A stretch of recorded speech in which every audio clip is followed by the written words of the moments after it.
notre titre de la visitation divine, c'est qui suis-je? Qui suis-je? Qui suis-je? Tant que tu ne réponds pas à cette question-là, c'est difficile de percer, de réussir. Beaucoup de chrétiens ne savent pas qui ils sont. Tu as deux identités. Tu as ton identité terrestre. Tu as ton identité spirituelle. Tu ne peux pas opérer sur la terre si tu n'as pas une identité naturelle.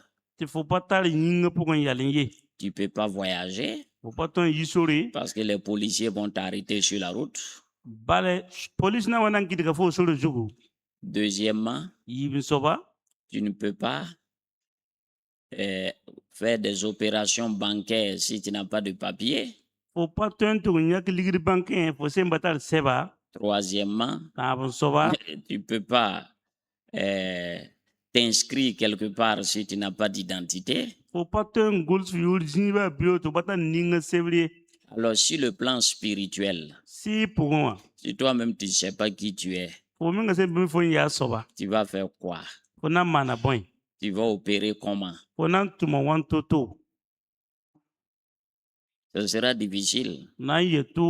Et beaucoup de chrétiens, quand ils viennent à l'église, quand les anciens n'écoutent pas, ce qui les intéresse, ils n'ont qu'à prier pour eux, lui il va partir. Mais tu vas toujours tourner en rond.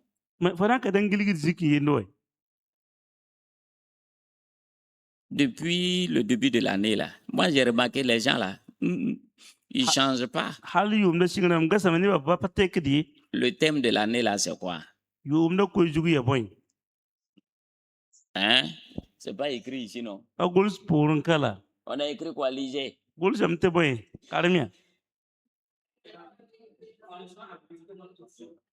Mais honnêtement, toi tu es assis ici là, depuis le début de l'année là, quels sont ceux qui cherchent à connaître Dieu? Si les gens cherchent à connaître Dieu, le coin là, tout ça là, ça l'est rempli. Ils sont toujours dans leurs habitudes. Ils sont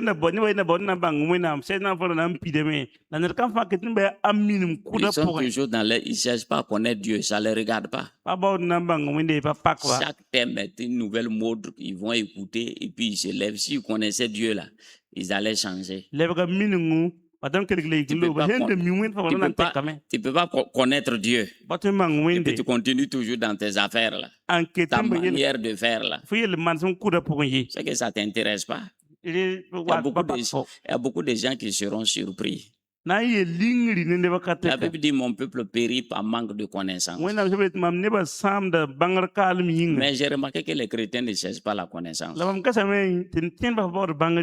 on met quelqu'un devant eux pour les enseigner, ils laissent. Et puis ils sont là, ils cherchent autre chose. C'est la connaissance qui va te faire gagner ce que toi tu es en train de chercher là. Toi, tu laisses la connaissance là et puis tu es en train de courir. Moi, je ne sais pas comment quelqu'un peut être aussi idiot. Tu n'as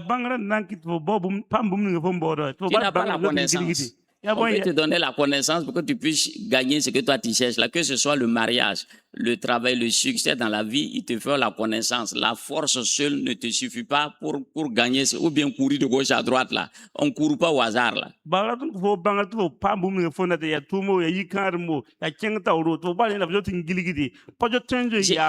Les gens, quand tu les parles, ils n'écoutent pas.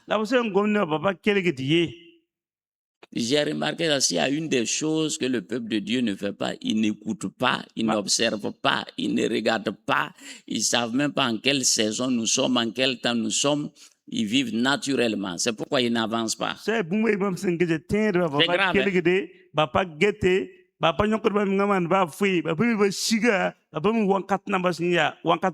C'est terrible.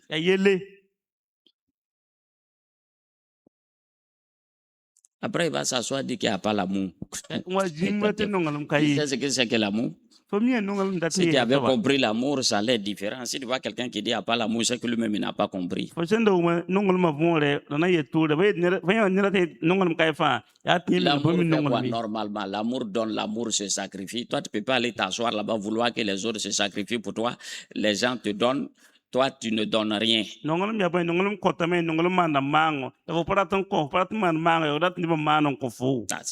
peut pas fonctionner comme ça. L'amour a un prix à payer là. Chacun doit payer le prix pour l'amour. Toi, tu ne peux pas t'asseoir. C'est toi seul, on vient te prendre comme un petit bébé. Ça, c'est pas comme ça. Donc, il faut bien écouter ce que je suis en train de te dire là. Il faut bien écouter. Toi qui es là, il dit écoute bien. Tends bien ton oreille.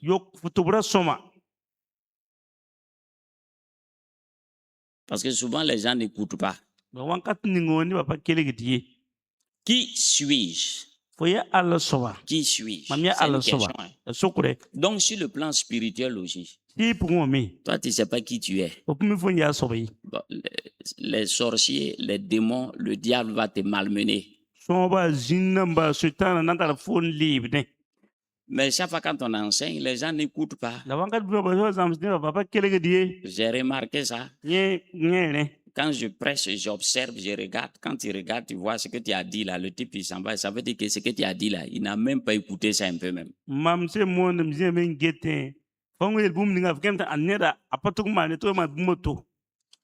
Il n'a même pas écouté ça un peu même. J'ai dit, je comprends maintenant pourquoi les gens tournent en rond. Pourquoi les gens tournent en rond. C'est comme quelqu'un, il va lui dire si tu arrives au carrefour là, il y a une route qui va à droite. La flèche là est bleue. Il y a une route qui va à gauche. La flèche là c'est rouge. Tu dis écoute-moi bien. Si tu arrives, la flèche de droite là, bleue là, faut passer là-bas. Et tu as bien compris ce que j'ai dit là. Oui. Il se lève tout. Il arrive au carrefour là. Il veut prendre le côté qu'on lui a dit là. Quelqu'un qui lui dit non, que de ne pas passer là-bas, que c'est pas là-bas le droit chemin, que c'est rouge là qui est le droit chemin.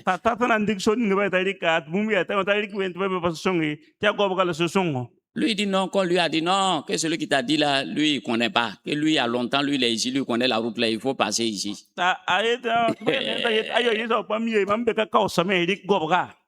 Maintenant il prend ça. Et puis il s'en va se faire bouffer, il s'en va se faire griller là-bas. La plupart de c'est ce que vous faites quand vous enseignez ici, vous partez écouter au dehors. C'est ce que vous faites. Je vous ai dit, je vous le répète. La parole de Dieu là, c'est pas deux, c'est un. Quelle que soit la puissance d'un homme de Dieu, lui ne peut pas transformer ce qui est dit ici là. C'est la même Bible. Il ne faut pas te laisser impressionner par les gros titres, les gros trucs là.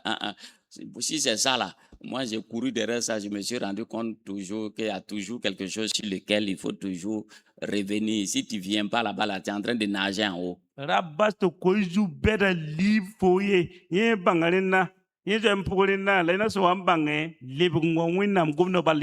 j'ai tourné en temps, j'ai regardé. Il y a un seul fondement. C'est comme une maison. Le seul fondement là, c'est Christ. Je vais vous poser la question, soyez intelligent. À supposer que Jésus ne soit pas venu, Jésus ne soit pas mort à la croix, Jésus n'ait pas donné son sang, Jésus n'ait pas amené le Saint-Esprit. Honnêtement là, qu'est-ce qu'un pasteur peut faire? Tout ce qu'il va raconter là, c'est des histoires, c'est sur ce que Jésus a fait là. S'il vient raconter autre chose là, il ment. Si Jésus n'est pas mort à la croix,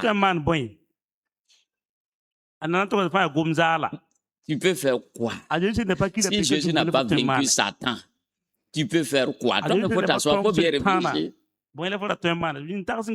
Si quelqu'un vient lui raconter autre chose qui n'a rien à voir avec la croix, qui n'a rien à voir avec tout ce qu'on fait là, lui il ment. Nera se o gomno koma tawa te bata lagam ta nera peka ni bum nga krismana ayaka de jiri. Même s'il semble avoir des résultats immenses, c'est pas vrai. Il y a un fondement qui est là. Si Jésus n'est pas mort, Jésus n'a pas souffert à la croix, si c'est pas Jésus, toi tu as laissé ça là. Tu t'en vas raconter autre chose. Toi tu es menteur, pas raconter des histoires. Ici, toi tu peux rien faire. Qui a vaincu Satan? Hein, Matthias? Quel pasteur qui a vaincu Satan? Si Jésus n'a pas vaincu Satan, toi tu peux aller le vaincre. Souvent il faut s'asseoir pour réfléchir. C'est pourquoi moi je me laisse plus impressionner. Quand quelqu'un parle, moi je le regarde ça. Si Jésus là n'a rien fait, toi tu peux rien faire. Il ne faut pas se laisser abuser là. Laissez les gens tranquilles. C'est Jésus. Il faut bien comprendre ça. Il ne faut pas te laisser. Les gens donnent des gros titres, ils font des choses. Moi, ici, là, quand je fouille dedans, il n'y a rien d'extraordinaire. Il y a des choses là, il faut que tu sois clair là-dessus. C'est qui t'a racheté? C'est qui t'a racheté? Hein? Un pasteur t'a racheté? Ta destinée là, c'est entre les mains de qui? Bon, souvent moi, quand je suis assis, bon.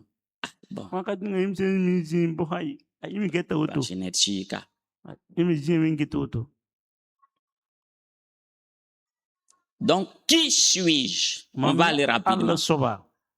Qui suis-je? Exode chapitre 3. Il s'agit de Moïse. Le nom de la maman de Moïse s'appelle Jochebed. Bon, si on veut bien prononcer, c'est Yochebed. Yochebed. Mais en français, on dit Jochebed. On coupe court, Jochebed. Ça veut dire la gloire de Dieu. Son grand frère s'appelle Moïse. Pardon, son grand frère s'appelle Aaron. Et sa grande sœur s'appelle Myriam. Donc c'est Myriam qui est la grande sœur. Comme dans la Bible, ce sont les garçons qu'on compte premier. Sinon, c'est Myriam qui est née premier d'abord. Et puis maintenant, Aaron suit. Et puis Moïse suit. Donc lui, il est comme on dit, le Benjamin.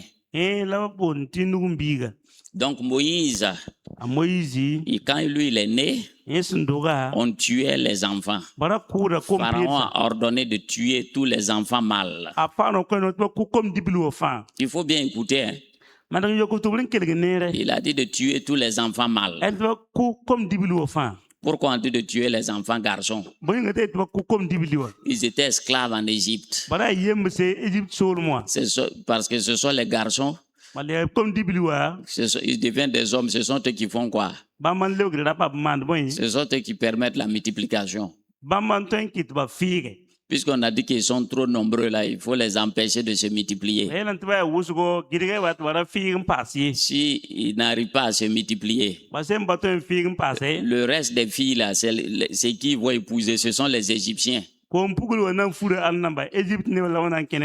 que les Juifs là, ils se marient entre eux. Peut-être il y en a qui vont prendre 5 femmes, 10 femmes, mais est-ce qu'il va pouvoir gérer tout ça là? Donc ils ont dit de tuer les garçons.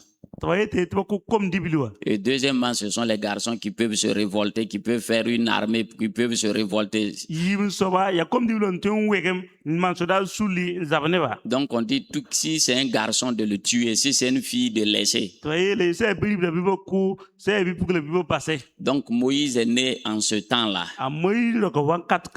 Donc sa maman l'a caché pendant un certain temps. Arrivé à un certain moment, il ne pouvait plus le cacher. Mais la maman de Moïse est une femme de foi. Une femme de foi. Elle a regardé l'enfant là. Elle a vu que l'enfant là, c'était pas un enfant ordinaire. C'est un enfant extraordinaire. Donc, qu'est-ce qu'elle a fait? Les Aaron là sont nés, les Myriam là sont nés, mais quand elle a regardé le petit, lui là, petit là, il est différent. Il y a quelque chose que le petit là a, que ces autres là n'ont pas.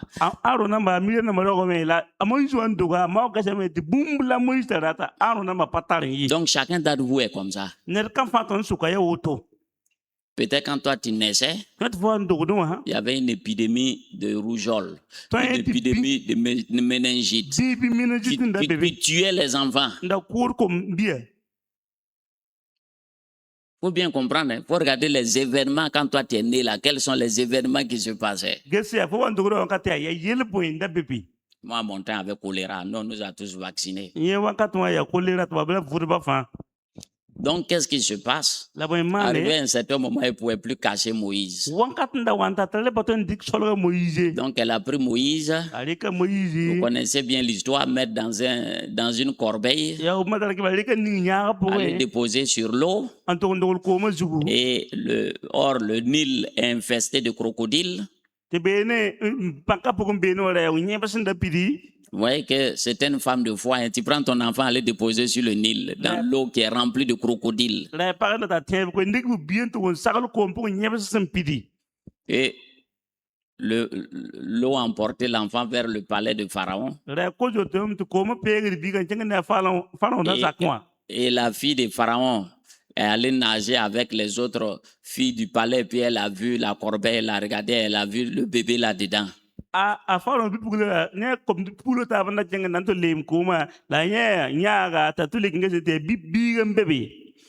Et quand elle a vu l'enfant, son cœur s'est attaché à l'enfant.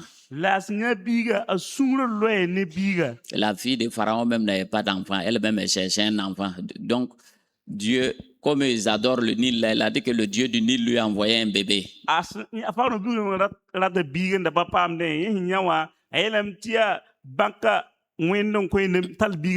Donc, elle a adopté Moïse comme son fils. Mais avait la sœur de Moïse qui traînait dans les parages. Donc, elle est partie voir la fille de Pharaon comme c'est un bébé là-haut. En ce temps, il n'y avait pas de biberon. Elle a dit qu'elle connaît une femme qui peut l'allaiter.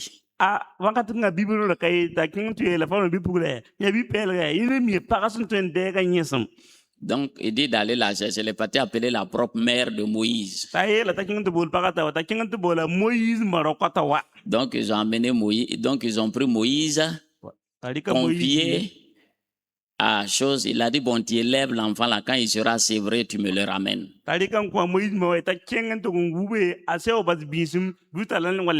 Donc, les soldats là ne pouvaient plus tuer cet enfant là parce que lui, il est sous le couvert de la fille de Pharaon. Donc, quand l'enfant a été sévré, elle allait remettre l'enfant à la fille de Pharaon. Mais je vais vous poser une question. Quand un enfant naît, on lui donne un nom, oui ou non? Ses parents lui ont donné un nom. Mais le nom Moïse, là, c'est la fille de Pharaon qui lui a donné ça. Ça veut dire tirer des eaux. Ça, c'est pas ses parents qui lui ont donné ce nom-là. Moïse,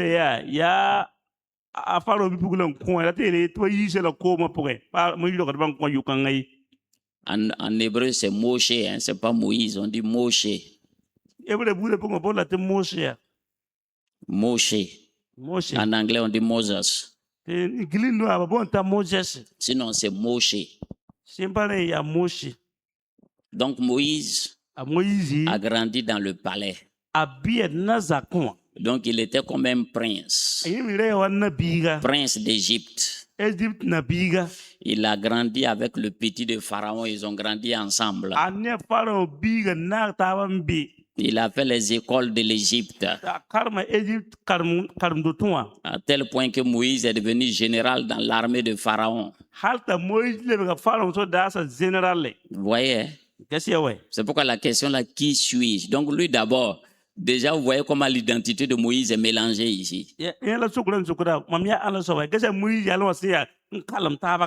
Donc Moïse, mais un homme, c'est qui le sang là, tu ne peux pas renier le sang. Moïse savait dans son fort intérieur qu'il n'était pas égyptien. Ah, parce qu'elle va demander à la fille de Pharaon, tu dis que je suis ton enfant, mais où est mon papa? Elle peut pas expliquer ça là.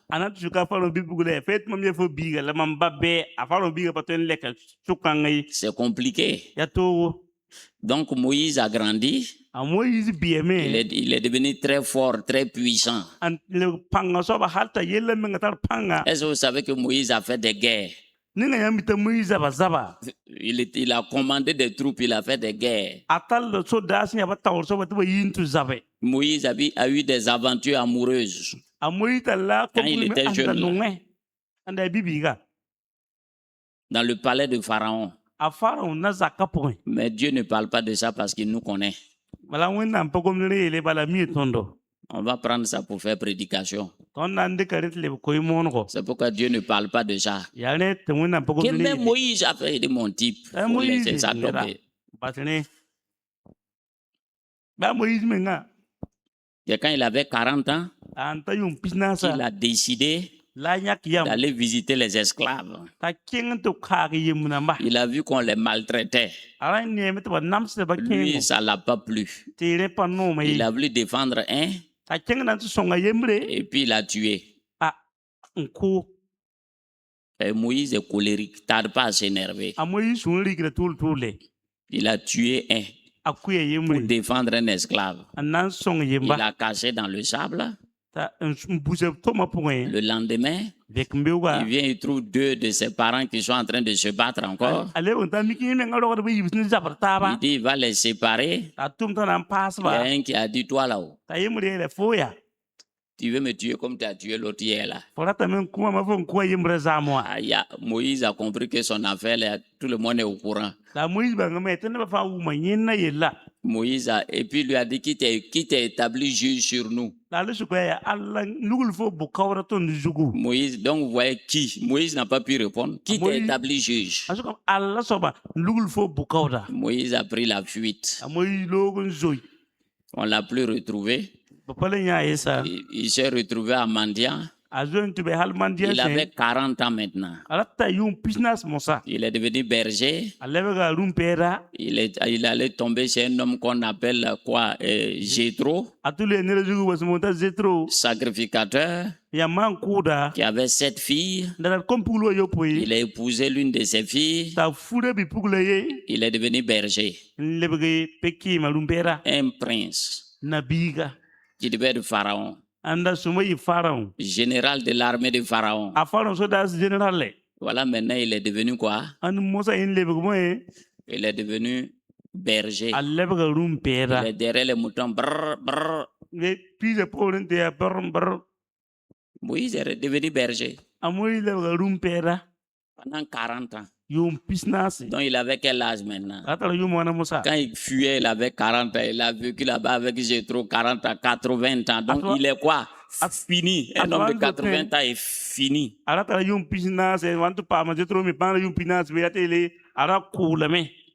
Un homme de 40 ans est fini. C'est fini. Sa vie est finie. Berger. Il a eu 2 fils.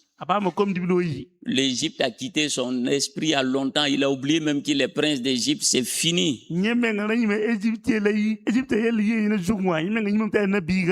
Donc il avait 80 ans maintenant. C'est dans ça qu'il allait se promener derrière la montagne de Dieu avec ses moutons. Et puis il a vu le buisson ardent.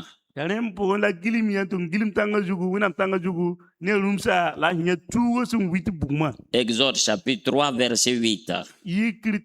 Verset 7. L'Éternel dit, donc Dieu lui a parlé dans le buisson ardent.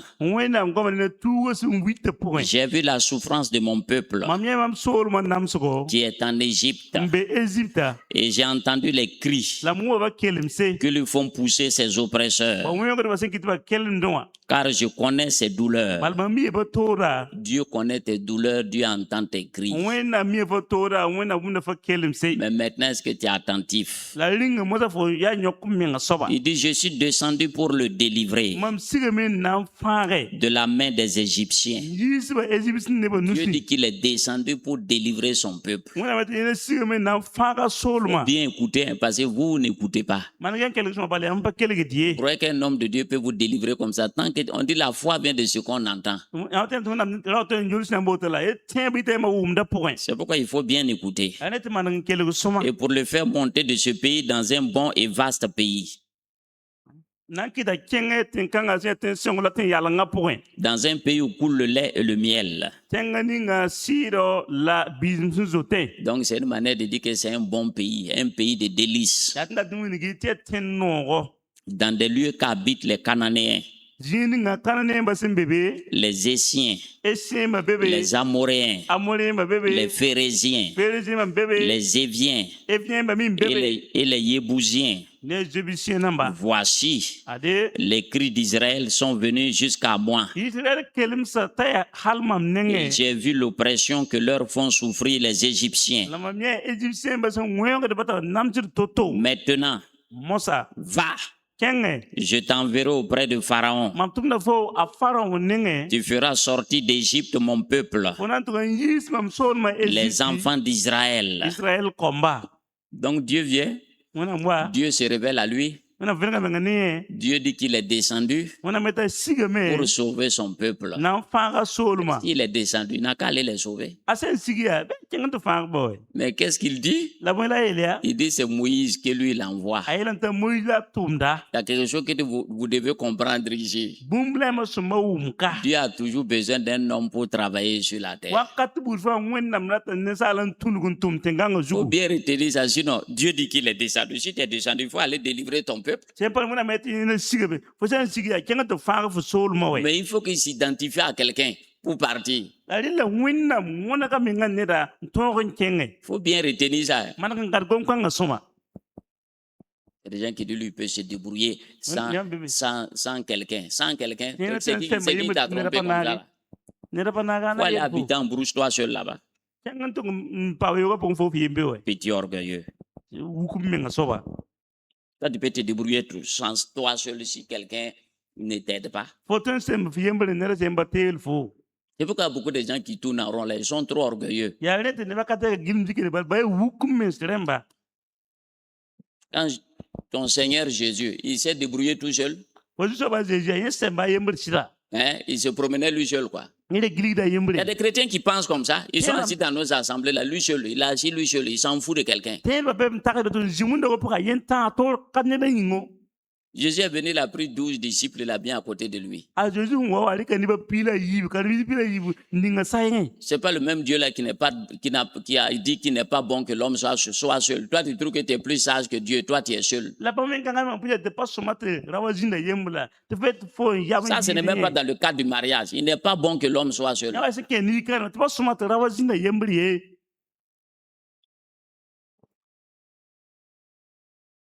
Même Jésus est venu, il a pris 12 personnes avec lui.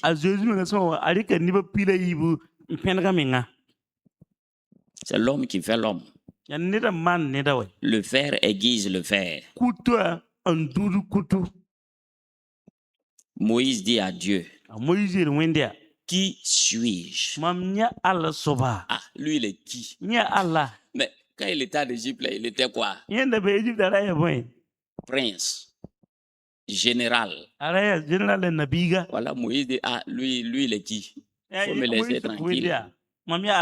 Toi aussi, tu es assis ici, là, tu dis, tu es qui? Tu doutes de toi-même. Moïse a raison, lui, il a 80 ans maintenant. Il est fini. À 80 ans, il peut faire quoi? Il est grillé. C'est qu'au temps de Moïse, là, un gars de 80 ans, il est un peu fort comme les gens de 40 ans ici. Hein. À leur temps, là, 80 ans, le type, il est encore fort. Hein. Aujourd'hui, là, le type de 40 ans, il a gros ventre, il ne peut même plus marcher.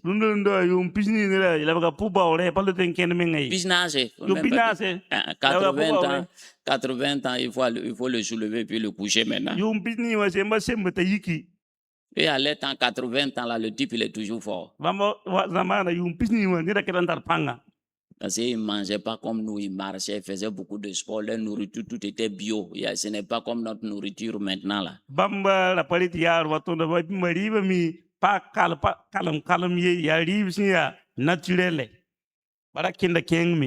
Il dit, qui suis-je? Moi, je suis qui? Pour aller sortir, moi, je suis qui? Donc, chacun se pose, lui, il est qui? Qui suis-je? Moi, je suis qui? Moïse dit, lui, il est qui? Moïse dit à Dieu, qui suis-je? Pour aller vers Pharaon et pour faire sortir d'Égypte les enfants d'Israël. Ça, c'est une bonne question. Tu me dis d'aller là. Tu as oublié que tu as fait 40 ans, on me cherche là-bas pour me tuer. Toi, tu me dis de partir là-bas encore. Moi, je suis qui? Et puis encore un vieillard de 80 ans. Quelqu'un qui est fini. Dieu dit, je serai avec toi. Tu entends?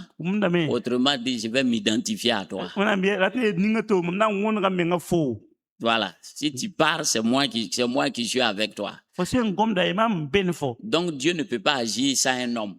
Même pour te bénir, là, il faut que Dieu utilise un homme.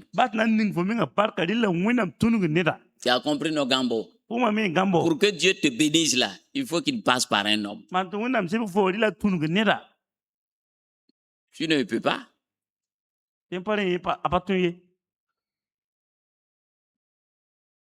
Il faut qu'il s'identifie à quelqu'un. Pour venir, pour sauver le monde, il a pris la forme d'un homme. Donc il dit, je serai avec toi. Autrement dit, je vais m'identifier à toi.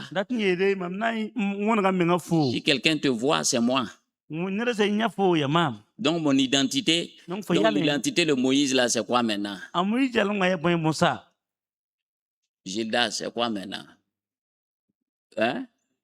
C'est Dieu maintenant qui est son identité. C'est devenu Dieu qui est son identité maintenant.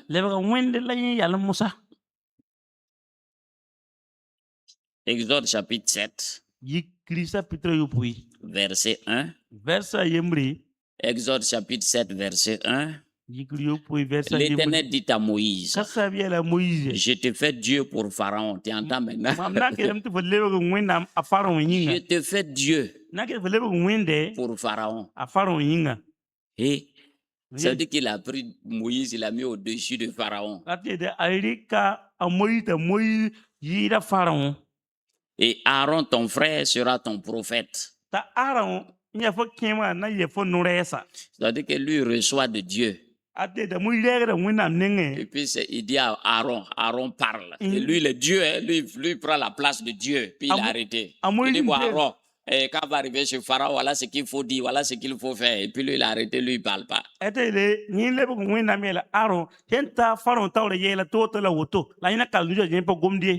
Donc Aaron est son prophète. Son porte-parole. Ça, c'est extraordinaire. Donc Moïse arrive avec un bâton. Dieu lui a donné un bâton. Il dit, c'est pour faire les signes, les prodiges et les miracles. Donc, il dit, j'ai mis dans ta main les signes, les prodiges et les miracles. Donc Moïse a une nouvelle mission. Moïse a une nouvelle identité. Il vient maintenant. Là où il a échoué hier là. Il vient avec une nouvelle identité. Il vient avec une nouvelle force. Une nouvelle puissance. Pour affronter Pharaon. Parce que Pharaon, c'est pas n'importe qui. C'est le roi d'Égypte. C'est le roi le plus puissant du monde à l'époque. Il a la plus puissante armée. Il a les plus grand sorcier. Il a la puissance spirituelle. Il a la puissance militaire. Il a la richesse. C'est ça, Pharaon. C'est quand il dit que tout de suite là, tu es mort, on te tue, puis il n'y a rien. Il s'en va attaquer Pharaon. Donc Pharaon, c'est le type de Satan. Tu ne peux pas attaquer Satan si tu n'as pas l'identité de Dieu. Si tu n'as pas la nature de Dieu, tu ne peux pas attaquer Satan. Donc il a dit à Moïse, il dit voilà. Il dit maintenant il faut aller. Tu as une nouvelle identité. Tu n'as pas dit que toi tu ne sais pas qui tu es. Voilà, je te fais Dieu. Pour Pharaon. Tu es le libérateur. Tu as une nouvelle identité. Donc tu pars maintenant. Donc pour affronter le monde des ténèbres, il faut que tu aies une nouvelle identité. Bon, quand on vous presse, vous n'écoutez pas tout ça là. Et puis vous voulez opérer. Comme toi, tu vas aller t'inscrire, tu ne cherches même pas à savoir d'où tu viens, quel est ton nom, quel est ce qui est derrière toi, ce n'est pas ton problème. Toi, il faut avancer seulement. Que tu as la foi. Quelle foi? Toi, ta foi là s'appuie sur quoi? Faut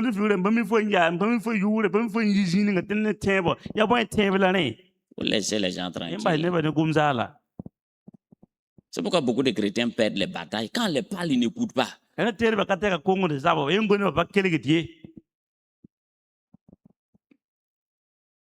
Nous, on a fait tout ça là, on s'est fatigué, on s'est assis. C'est ce que vous ne savez pas, si c'est ça là. Courir de gauche à droite, il faut me demander. Donc Moïse a une nouvelle identité. Ça c'est Moïse. Maintenant toi tu es qui? Tu dis que tu es chrétien là. Pourquoi tu n'arrives pas à vaincre la pauvreté, la maladie, les petits démons, les sorciers? Pourquoi toi tu n'arrives pas à les vaincre?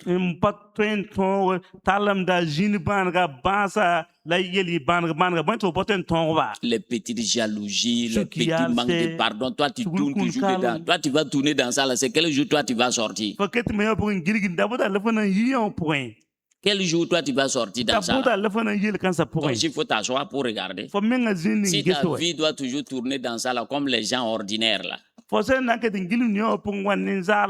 c'est quel jour toi tu vas te défaire de ça là?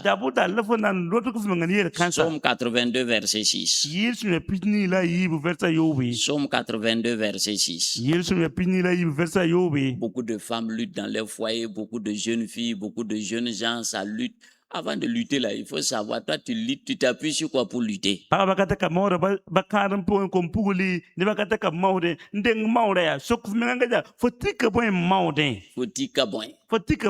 à ton voisin, toi tu t'appuies sur quoi? C'est ça le problème. Les chrétiens là, ils s'appuient sur rien.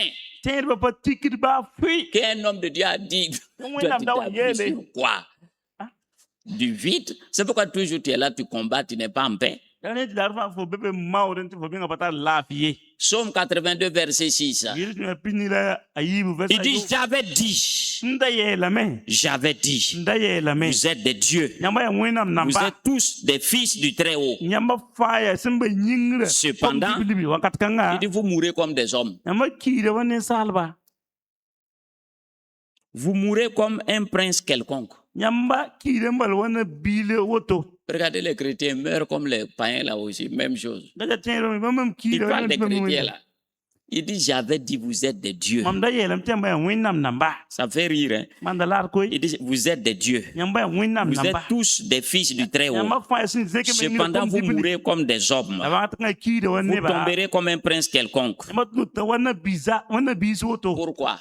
Il dit son peuple périt par manque de quoi? Est-ce qu'il a dit par manque de prière? Par manque de connaissance?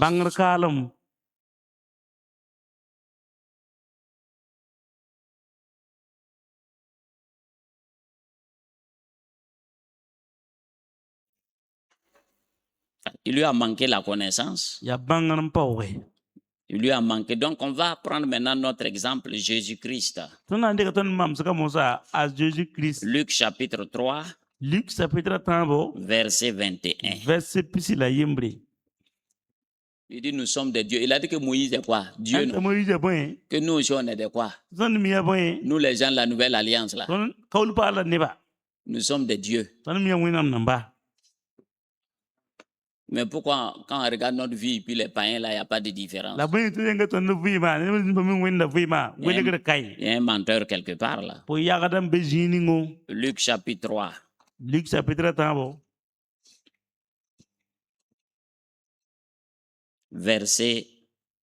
Luc chapitre 3 à partir du verset 21. Luc chapitre 3 verset il dit, tout le peuple se faisait baptiser. Tout le peuple se faisant baptiser. Jésus fut aussi baptisé. Et pendant qu'il priait, le ciel s'ouvrit. Et le Saint-Esprit descendit sur lui sous une forme corporelle, comme une colombe. Et une voix fit entendre du ciel ces paroles. Tu es mon fils bien-aimé. En toi j'ai mis toute mon affection. Tu entends? Donc voilà Jésus qui vient. La première fois qu'il apparaît, étant adulte, il vient pour se faire baptiser par un prophète qui s'appelle Jean-Baptiste.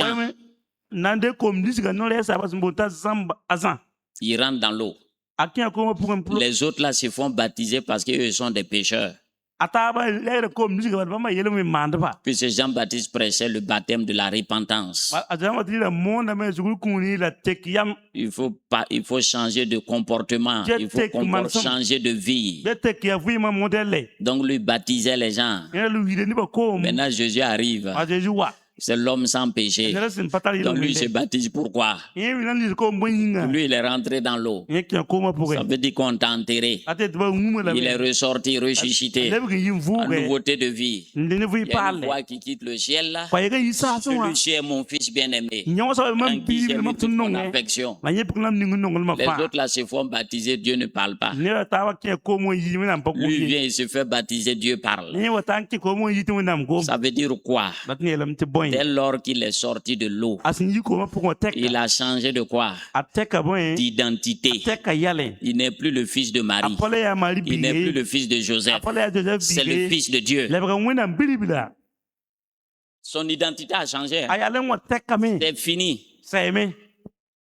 Ce n'est plus le fils de Marie. Ce n'est plus le fils de Joseph. Il est mort. Le fils de Marie est mort. Le fils de Joseph est mort. Celui qui est sorti maintenant là, c'est le fils de Dieu qui est sorti maintenant. Maintenant, il peut commencer. Il a une nouvelle identité. Quelle est ton identité? Qui est le fils de qui? Quand Joseph, si vous vous rappelez bien, quand David a coupé la tête de Goliath, là, qu'est-ce que Saül a dit? Que le petit là, c'est le fils de qui?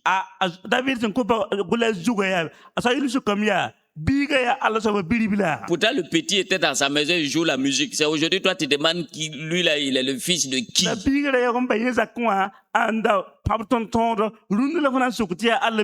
tu es le fils de qui? Ou bien tu es la fille de qui? Dans le monde spirituel, il n'y a pas mâle, il n'y a pas femelle. Tout est mal, il n'y a pas femelle. Même les filles. Les anges n'ont pas de sexe. Il n'y a pas ange femme et puis ange garçon. C'est toi qui allais fouiller, regarder en bas ce qu'il y a là-bas. Non, ce sont des esprits.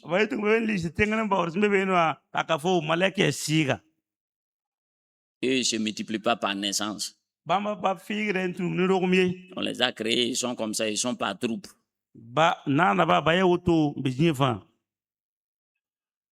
Il dit, tu es mon fils. Donc le témoignage du ciel est descendu.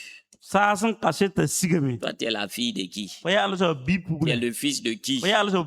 Et si tu ne sais pas ta filiation, toi, tu as un problème.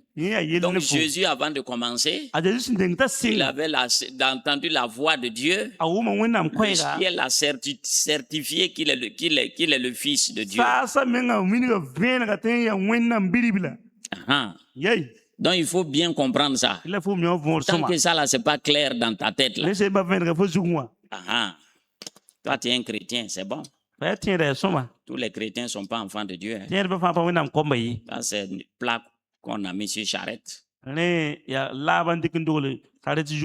On peut mettre, vous avez les appareils là, on peut prendre, c'est pas Sony, on prend marque de Sony, on vient, on dit c'est Sony, alors que c'est pas Sony.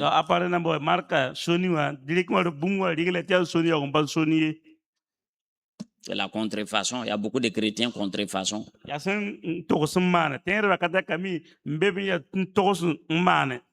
Hein? Chrétien Shintok, Galates chapitre 3, verset 26. Galates chapitre 3, verset 26. Il dit car vous êtes fils de Dieu. Vous êtes tous fils de Dieu. Car vous êtes tous fils de Dieu par la foi en Jésus-Christ. Vous dites amen, incrédule. Ils sont là, ils ne réagissent pas. Puisque tu ne crois pas. Quand tu vas sortir ici, là, tu vas oublier tout ce qu'on a dit là. Tu seras conscient de ton portable, des réseaux sociaux et puis des problèmes qui t'attendent à la maison. C'est pourquoi les gens n'avancent pas. Ce sont des auditeurs oublieux. Il dit car vous êtes tous fils de Dieu par la foi en Jésus-Christ. Qu'est-ce que cela implique quand on dit que tu es fils de Dieu là? Ça veut dire que tu as la nature de Dieu. Tu as la capacité de Dieu. Tu as la puissance de Dieu. C'est-à-dire tout ce qui est Dieu là, c'est en toi. Colossiens 1, verset 15 le dit clairement. Il faut tourner dans Colossiens 1, verset 15. La Bible dit il est l'image du Dieu invisible. C'est pourquoi Dieu dit qu'il t'a créé à son image et à sa ressemblance. J'espère que Gambo, tu as bien mangé à Rachid, tu entends bien. Il est l'image du Dieu invisible. Le premier-né de toute la création. Donc, c'est pourquoi Jésus a dit si quelqu'un m'a vu, c'est qu'il a vu Dieu. Dieu est comment? C'est ce que Philippe a demandé, montre-moi le Père.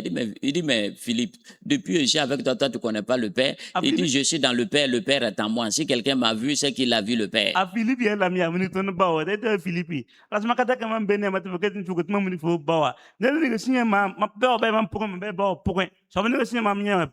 Donc tu ressembles à qui? Hein? Tu as peur même de dire ça.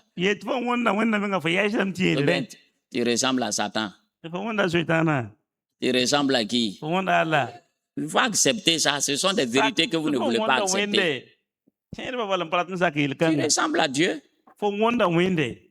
Si tu es son fils, c'est que tu dois le ressembler. Si toi tu es noir comme minuit, ton enfant est blanc, ça là, on va avoir des doutes. Hein?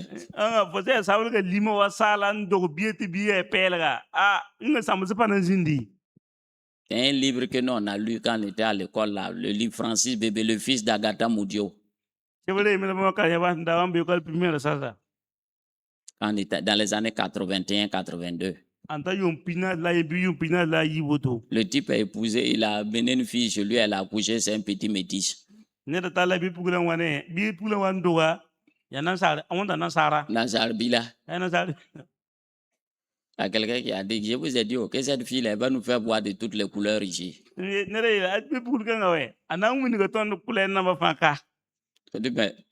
type il est noir. La maman est noire.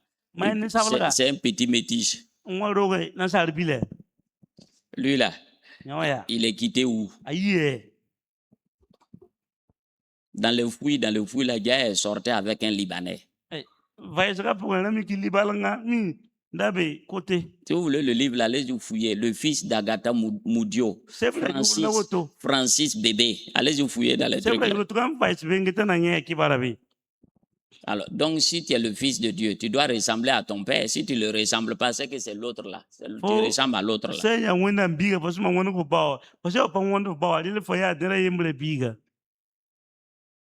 Il est l'image du Dieu invisible. Donc, toi, Dieu t'a créé à son image et à sa ressemblance. Et ça, ce sont les chrétiens, les païens là. Non, non, non. Ils ne sont pas nouvelles créations, ils ne sont pas nés de nouveau. Eux n'ont pas l'image de Dieu. C'est toi qui as l'image de Dieu. Ceux qui sont nés de nouveau, ceux qui sont nouvelles créations. Ce sont eux qui sont nés de, ce sont eux qui ressemblent à Dieu.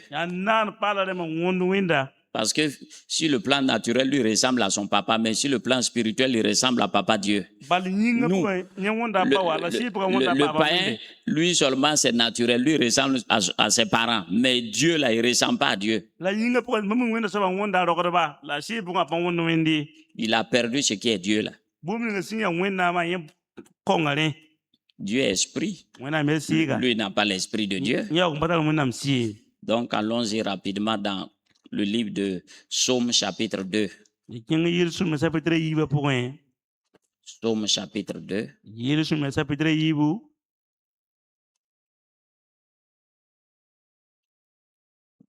À partir du verset 7. Il dit, je publierai le décret. L'Éternel m'a dit, tu es mon fils. Dieu a pris un décret. Il a promulgué une parole.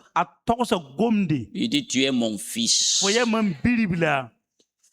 Tu entends? Tu es mon fils. Je t'ai engendré aujourd'hui. Ce sont des paroles, si ça là, ça ne rentre pas dans ton cœur, il faut aller prier, tourner. Satan va venir te balancer. Parce que n'oubliez pas, quand Satan est venu là, il a attaqué Jésus sur quel plan? Qu'est-ce qu'il lui a dit? Si tu es quoi? Ah, si Jésus n'était pas sûr que lui était fils de Dieu, il était mal barré.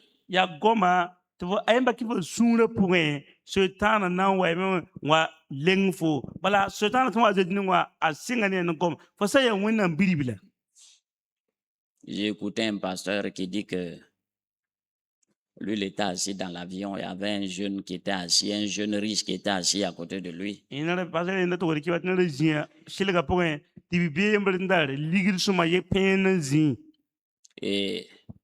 le petit était fier que son papa est le premier ministre du pays ou bien c'est le ministre des Finances.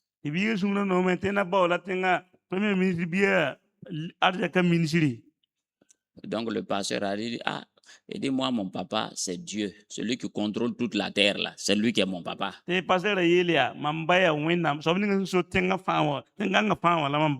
type s'est énervé, fâché. Parce que le pasteur a dit que lui, son papa, c'est Dieu.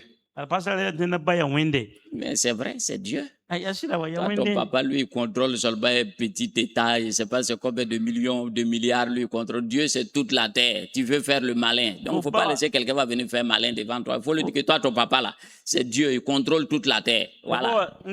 Tout l'univers, même, il faut ajouter tout l'univers.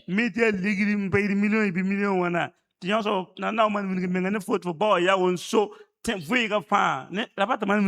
comme ça que tu dois parler devant les orgueilleux là, et puis tu es assis, tu es tranquille, tu es sûr de ton affaire. Mais les chrétiens là se taisent.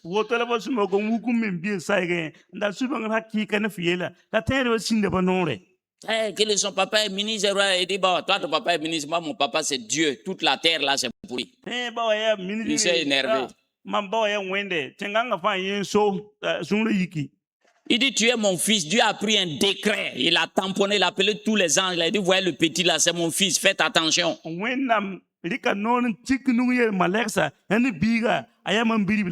Fils, ça veut dire quoi? C'est lui qui est l'héritier. C'est mon représentant. Sur la terre ici, tu es le représentant de Dieu. C'est toi qui défends les intérêts de Dieu. Tu es son représentant. Tu es son héritier. Et Dieu a pris un décret. Il dit, je t'ai engendré aujourd'hui. C'est pas demain, c'est pas après, il dit, c'est aujourd'hui. À quel moment il t'a engendré? Allons rapidement dans Actes chapitre 13, verset 33. Bon, souvent quand on est assis, on prêche, les gens sont assis, ils n'écoutent pas. Quand ils vont sortir, ils voient tout ce qu'on a dit là, ils mettent ça derrière. Et puis ils s'en vont faire autre chose. Moi, je suis surpris. J'ai dit, hé.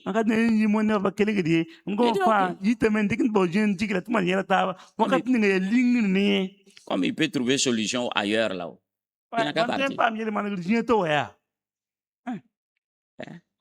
Les chrétiens là sont trop forts. Il y a un gars qui a ouvert son église vers Samandin là. Montagne de feu. Montagne de feu. Montagne de feu. Ceux qui étaient remplis là-bas, c'est les gars du centre là. Ils valaient au moins 100 et quelques qui sont pleins là-bas. Il dit avec tous les anciens, mais là, vous êtes encore assis là-bas. Un nouveau qui est venu, vous êtes rempli là-bas. En un clin d'œil, et puis il y a d'autres dénominations remplies. En un clin d'œil, il avait près de presque 2000 personnes. Mais quelques années après, tout s'est écoulé, tout le monde a fui, chacun est retourné dans son église. Bon, souvent, je regarde les gens là et dis vraiment, c'est des misérables. Je ne sais pas ce qu'ils cherchent. Il n'y a rien de nouveau sur la terre. Quand quelque chose est nouveau là, ça semble être bien. Il faut rester dedans. Après, toi, tu te rends compte que c'est coquille vide, il n'y a rien dedans. Acte chapitre 13, verset 33. Moi, ce que Dieu m'a sauvé là, c'est que j'ai duré longtemps en province. Donc, j'étais coupé des réalités qui se passent en ville là. Ceux qui sont en ville, les chrétiens, je vais vous dire, les vrais chrétiens là, ce sont ceux qui sont en province là. Ceux qui sont en ville là, c'est des gens superficiels.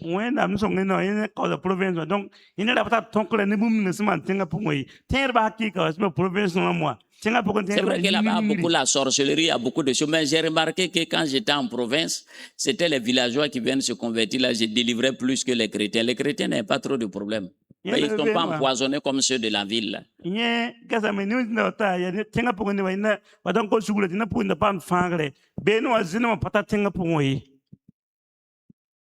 Acte 13, 33.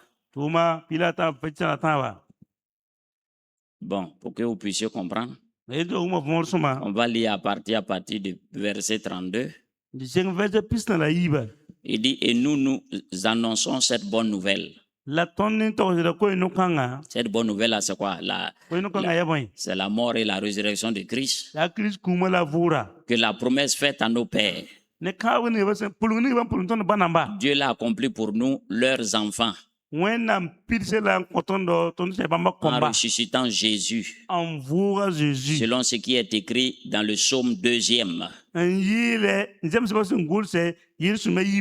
Tu es mon fils, je t'ai engendré aujourd'hui. Qu'il est ressuscité des morts, de telle sorte qu'il ne retourne pas à la corruption.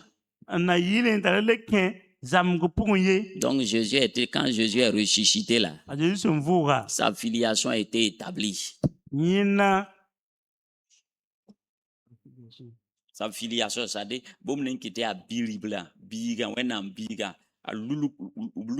c'est fini, on a établi ça. Il a vaincu Satan, le Fils a vaincu Satan. Or, Éphésiens 2, 6 dit quoi? Qui nous a quoi? Ressuscité ensemble avec Christ. Donc, le fait qu'il est ressuscité là, c'est le Fils de Dieu. Il est ressuscité en nouveauté de vie. Donc, c'est pourquoi il dit nous aussi qui sommes baptisés en Christ, là, nous sommes fils de Dieu. Nous, on n'est pas baptisés en Jean-Baptiste. Nous, on est baptisés en Christ. Donc, le fait que nous sommes ressuscités ensemble avec lui, nous sommes assis ensemble avec lui dans les lieux célestes, nous sommes les fils de Dieu.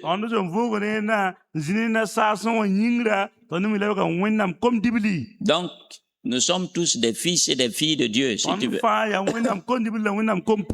Donc, il nous a établis dans le... Donc, il a déclaré que nous sommes ses enfants, ses fils. Donc, tel il est, tel nous sommes. Donc, c'est ça que tu dois savoir. Tu ne peux pas opérer. Tu ne peux pas opérer si tu ne sais pas qui tu es. Donc, dans ta qualité de fils, là, ça te donne accès à tout. Parce que quand tu te présentes là, tu te présentes en tant que fils de Dieu. Satan est vaincu. Les démons sont vaincus. Les anges là se prosternent devant toi à cause de ta filiation de fils de Dieu. Deuxièmement, si on prend Galates 2:20, il nous a crucifiés avec Christ. Ta vieille nature a été crucifiée. La nature de péché a été crucifiée. Il dit, ce n'est plus moi qui vis. C'est qui vit maintenant? C'est Christ qui vit. Donc tu as la nature de Dieu. C'est Christ qui vit en toi. Il dit, j'ai été crucifié avec Christ. Ce n'est plus moi qui vis. C'est Christ qui vit. Dis Amen. Les gens du côté droit, les incrédules là, il faut dire Amen. Je vais vous dire quelque chose. Hein? Il y a des secrets que vous ne connaissez pas. Si moi ici devant une jeune fille, hein? Les jeunes filles là, vous pouvez comprendre ça rapidement. Je lui parle, je lui dis que je l'aime, je veux faire d'elle ma femme, et puis elle ne dit rien.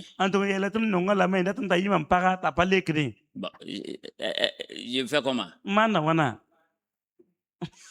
Je dis, bon, je fais de toi, je veux que tu sois ma fiancée. Elle est là. Bon, je pars sans être convaincu. Quand l'ange est venu parler à Marie, là, qu'est-ce que Marie a dit? Qu'il me soit fait. Hein? C'est comme moi, ici, Dieu, je suis en train de vous parler, chacun assis. C'est comme si Dieu est en train de vous parler, puis soit assis, il ne réagisse pas. Dieu est en train de vous faire la cour, et puis il est assis, il ne réagit pas. Il ne réagit pas. C'est ça votre problème. Là. Quand l'ange est venu là, il a parlé à Marie. Il dit, tu seras enceinte. Qu'est-ce que Marie a dit? Qu'il me soit fait quoi? Selon ta parole. Elle a reçu la parole. Qu'il me soit fait selon ta parole. Mais les chrétiens,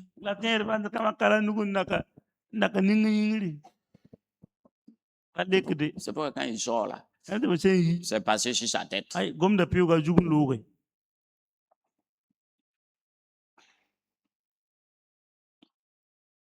La Bible dit quoi? Celui qui croit dans son cœur et puis il fait quoi? Et puis il confesse. Ça ne veut pas dire que toi tu crois dans ton cœur et puis tu ne confesses pas. C'est ça qui fait que les chrétiens n'avancent pas là. Ils sont indifférents. Et lui, il est sérieux. Lui, il ne se fait pas remarquer. Ah bon? Jésus a dit quoi? Et celui qui va confesser mon nom publiquement devant les hommes, je vais confesser aussi son nom publiquement devant mon Père et devant les anges. Mais celui qui va me régner devant les hommes, devant mon Père aussi, je vais le régner là-bas.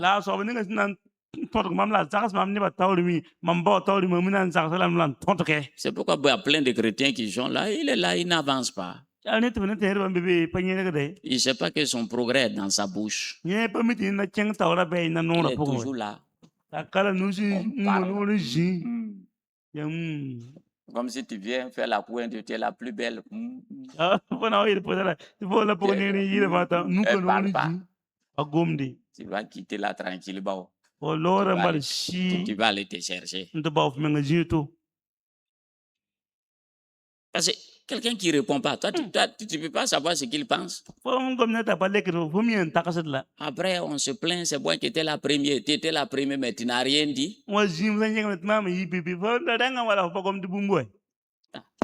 Il ne t'a rien dit. Une fois, quand on faisait les choses là, les délivrances, il y a une jeune fille qui est venue. Elle est venue soumettre un problème. Elle dit qu'il y a un frère qui la prend pour venir déposer à l'église. Mais le frère, elle sait dans son cœur là que le frère la veut. Parce que quelqu'un qui vient te prendre, ce n'est pas gratuit. Non, non. Il a des intentions. Mais il n'a jamais ouvert sa bouche là. Donc il y a un gars qui est plus chaud. Comme je sais pas, c'est la fille ou bien les Mathias là, qui lui, il est parti, il a parlé. Donc, la fille a commencé à suivre ce dernier. Le chauffeur, lui, il a commencé à se plaindre. Que lui, il était premier. Que pourquoi l'autre là est venu les mélanger. La fille a dit, tu ne m'as jamais rien dit. Je ne connais jamais tes intentions. Lui, il est venu, il a parlé. Toi, tu n'as jamais rien dit. Tu es un mouka. Ah non, non, que c'est lui qui était là-bas. Comme l'autre ne voulait pas bagarre, lui, il s'est retiré. Certainement, c'est Dieu qui a permis ça pour lui donner des leçons. Que ton oui soit oui.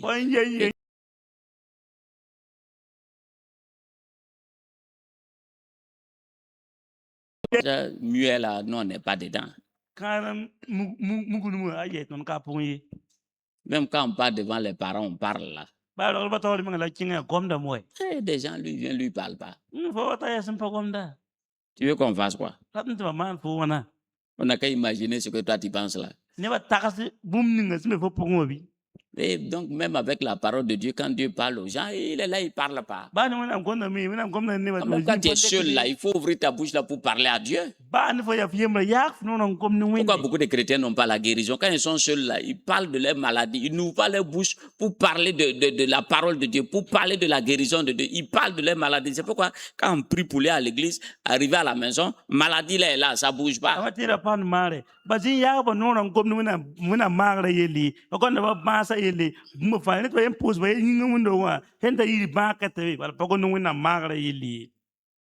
À l'hôpital là-haut, tu prends les médicaments là-haut.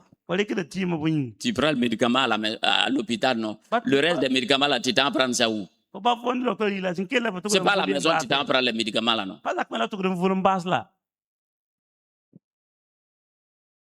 Donc, quand tu donnes la parole, même quand tu es à la maison, il faut continuer de proclamer la parole. Toi, quand tu arrives à la maison, toi, tu es devenu un païen. Toi, tu ne parles plus le langage de Dieu, puis tu veux ta guérison. C'est pourquoi tu tournes en rond, tu n'es pas guéri.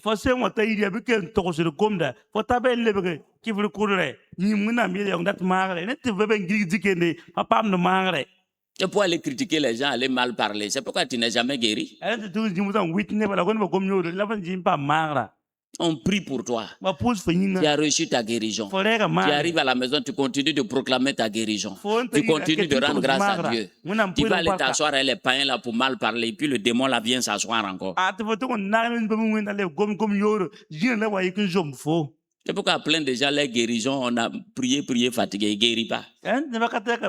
Regardez ce que toi tu fais là. Tu donnes un médicament, arrivé à la maison, tu jettes ça, tu t'en prends autre chose. La guérison, là, ça se trouve d'abord dans ta bouche.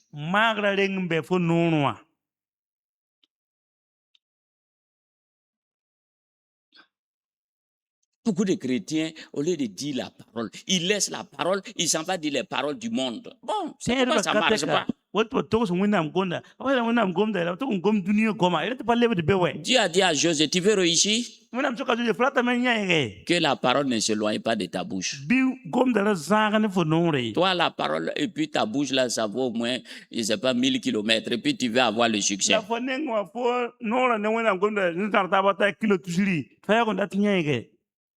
Tu crois que c'est la prière seulement? Sans la parole, il peut pas avoir ça peut pas déclencher la puissance de Dieu. Vraiment, Souvent, moi, j'ai envie de laisser pastoral et puis aller chercher travail.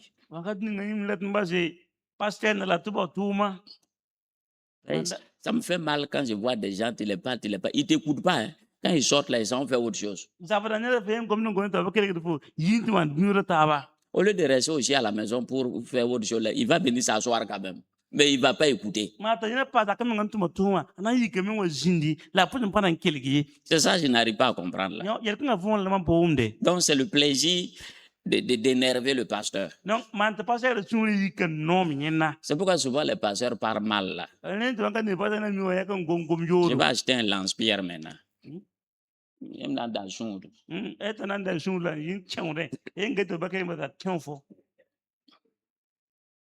Ça me rappelle, là, on avait un petit, là, il avait une grosse tête. On l'appelle Salam. Salam, grosse tête. Donc les petits, là, quand ils sortent, Salam Zoubedre, Salam Zoubedre. Comme sa tête est grosse, là, il ne peut pas les poursuivre. Donc le petit, il a une grosse tête et puis il est intelligent. Il a acheté un lance-pierre et puis il a mis beaucoup de cailloux dans son sac. Quand les enfants sont là, Salam Zoubedre, il enlève son lance-pierre. Donc les gens maintenant, quand ils passent à côté, ils disent plus Salam Zoubedre. Il a son lance-pierre avec plein de cailloux. Donc il y a des gens là, je vais acheter lance-pierre. Parce que aussi, si elle est lance-pierre, ils tirent sur moi. Il y a des gens qui sont assis à la lance-pierre et aussi ils tirent sur moi. Vous ne savez pas que quand le prédicateur est assis, il y a des gens qui sont assis là-bas qui envoient des flèches. Hein. Il y a des gens qui tirent. Il y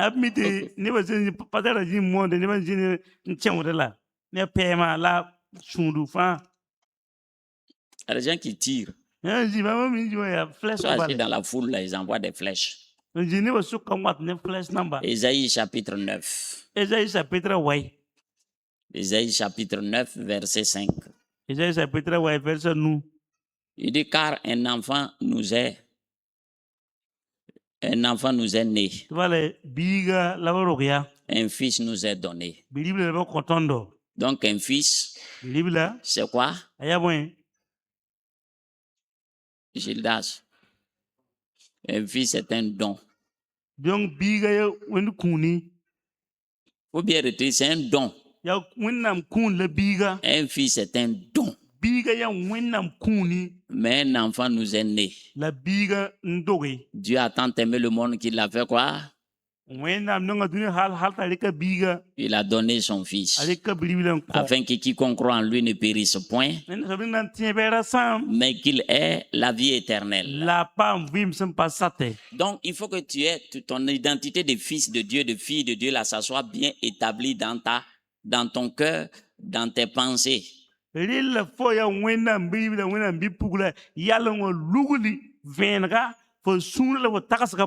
faut que ce soit une certitude. Il faut que ce soit bien établi. Parce que quand Satan est venu, il a dit, toi là, tu es sûr que tu es fils de Dieu. Pourquoi tu as faim? Pourquoi depuis là tu n'es pas encore marié? Toi tu dis tu es fille de Dieu là. Fille de Dieu qui ne peut pas gagner mari. Fille de Dieu qui ne peut pas gagner travail. Fille de Dieu qui n'a pas bonne maison. C'est ce qu'il va venir te dire. Si toi tu n'as pas la certitude, c'est là-bas déjà toi, Satan t'a mis KO. La plupart de tes pleurs là, c'est parce que tu n'es pas sûr de qui tu es. Satan vient toi, ça fait combien d'années tu es à l'église là? En quoi toi tu es enfant de Dieu, tu es là, tu ne peux même pas avoir 5 francs.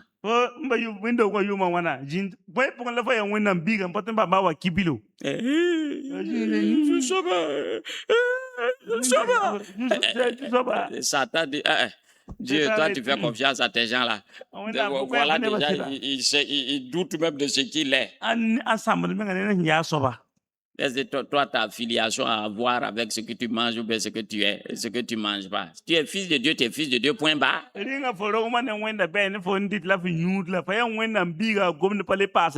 pas ce que tu fais qui te définit là. Tu es fils de Dieu, Dieu a pris décret, tu es son fils, point barre. Est-ce que tu as vu Jésus a essayé de démontrer à Satan que lui est le fils de Dieu? Il dit Satan, quelque chose que tu ne comprends pas. L'homme ne vivra pas seulement de pain, là, des choses naturelles. Là. L'homme ne vit pas de mariage. Là. L'homme ne vit pas de travail. Là. L'homme ne vit pas de maison, ni d'argent. Là. L'homme vit de la parole de Dieu. Sa bouche est fermée. Je suis un fils de Dieu, moi. Là. Mais chrétien là, pasteur, je ne comprends pas ma vie là. Il faut te calmer.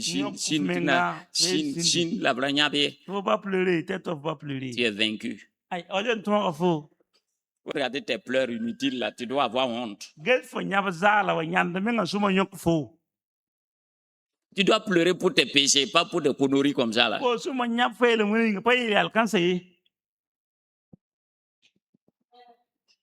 Je suis fils de Dieu, je suis fils de Dieu. Point bas. Quand je viens devant Dieu, je viens en tant que quoi? On est en famille.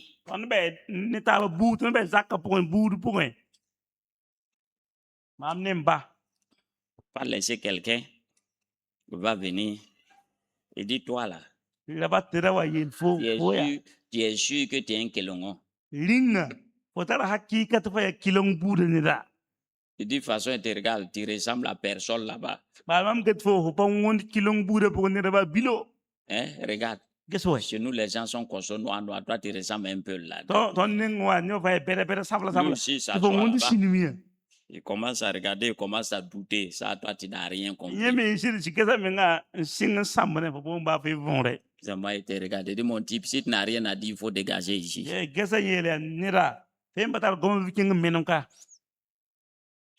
Il dit d'abord que le mot là, ça veut dire quoi? Crier, non? Vous criez? Matthieu 6:6. Mais quand tu pries, entre dans ta chambre, ferme ta porte et prie ton Père qui est dans le lieu secret. Donc, un chrétien, ça va prier, ça va faire quoi? Un combari. C'est pas complet. Gildas. Il s'en va parler à son papa. Quand toi, tu en parlé à ton papa, là, tu t'en parlé avec un homme. Hein? On dit, tu es allé parler à qui? Je suis allé parler à quelqu'un. Tu dis, tu es allé parler à ton papa. Quand tu pars prier, là, tu pars devant ton père. Tu pars en tant que fils. C'est avec quelle mentalité toi tu t'en vas prier? Quand tu t'en vas prier là, c'est avec quel état d'esprit? Quand je pars devant mon père. Il dit, toi, tu es mon père. Tu es mon Dieu. Tu es le rocher de mon salut.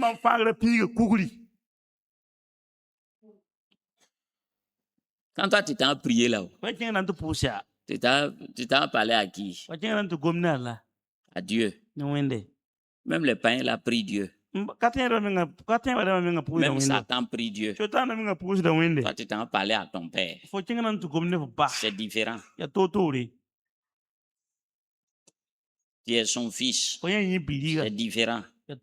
Supposez que ton papa est PDG d'une société. On l'appelle monsieur le PDG. Quand toi tu arrives au secrétariat, tu vas dire quoi là-bas? Je suis venu voir monsieur le PDG. Il dit à la secrétaire là, papa est là?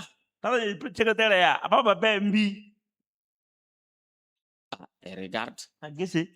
Ah, Monsieur le PDG, il y a votre fils qui vous demande. Il dit, bon, fais-le rentrer. Monsieur le PDG, il y a un bigan Pendant que tu as des gens qui sont assis là, plein, et ils attendent. Toi, tu viens, tu rentres. Arrivé à un certain moment, même tu viens, tu la salues, puis tu dépars, tu t'as tapé quoi. Le vieux dit, oui, c'est qui? Tu rentres. Ah, c'est toi. Souvent, même, tu viens, tu salues la secrétaire, tu vois, c'est que c'est le fiston, elle ne peut pas parler, tu viens seulement quoi. Et puis tu rentres. Mais les autres, là, ils ne peuvent pas faire ça. Toi, tu as accès facilement au Père. En tant que fils, quand tu sors, quand Satan te regarde, il sait que tu es quoi? Tu es le fils. Mais c'est toi celui qui ne sait pas qui toi tu es. C'est pourquoi tu négocies devant les sorciers, devant les démons. Moi, tu vas négocier pour quoi? Pour laisser les gens tranquilles. Derrière chaque enfant de Dieu, au moins 2 anges. Ils te suivent. Le minimum, là, c'est 2. Ils te suivent. Mais comme tu ne sais pas qui tu es, tu crois que tu es un simple membre d'église. C'est pourquoi tu souffres. On va aller rapidement. Moi, je n'ai pas confiance à votre monde qui est posé là-bas. Là. Monde qui ne dit pas la vérité, là, moi, je ne suis pas dedans. Monde qui ment, là. On va aller rapidement. Luc chapitre 15, verset 31. Luc chapitre pile, nouvelle piste là.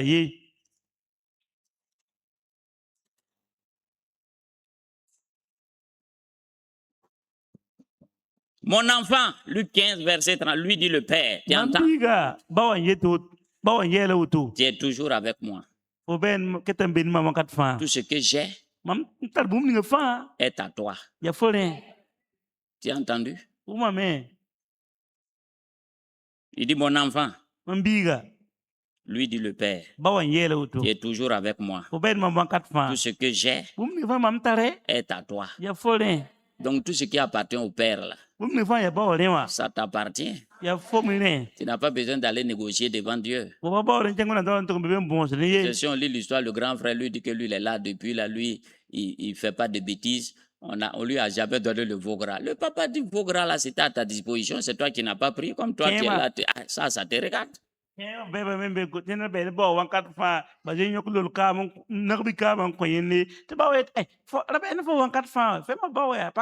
tu es dans la maison de ton papa pour aller prendre quelque chose dans le frigo, il faut que toi tu demandes permission.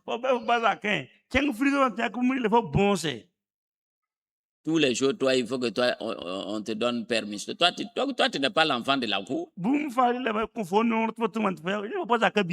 On nous demandait quand on était petit. Même ce qu'on n'a pas dit de prendre là, nous on prend. Même si ça va chauffer après. On prend. Vieux a envoyé chocolat, il a déposé un prix bouffé. Qui a bouffé chocolat là? Tu es assis, tu ne parles pas. Un jour, il a amené son sirop, il a posé dans sa chambre. Moi, j'ai accès à la chambre. Je suis parti, j'ai pris le sirop là, glou, glou, glou, glou, glou. J'ai regardé. Vieux est venu.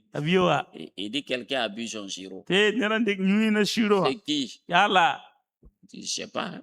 Il sait qu'il a des affaires, c'est quelqu'un qui a bu. Un jour, il a déposé son gâteau.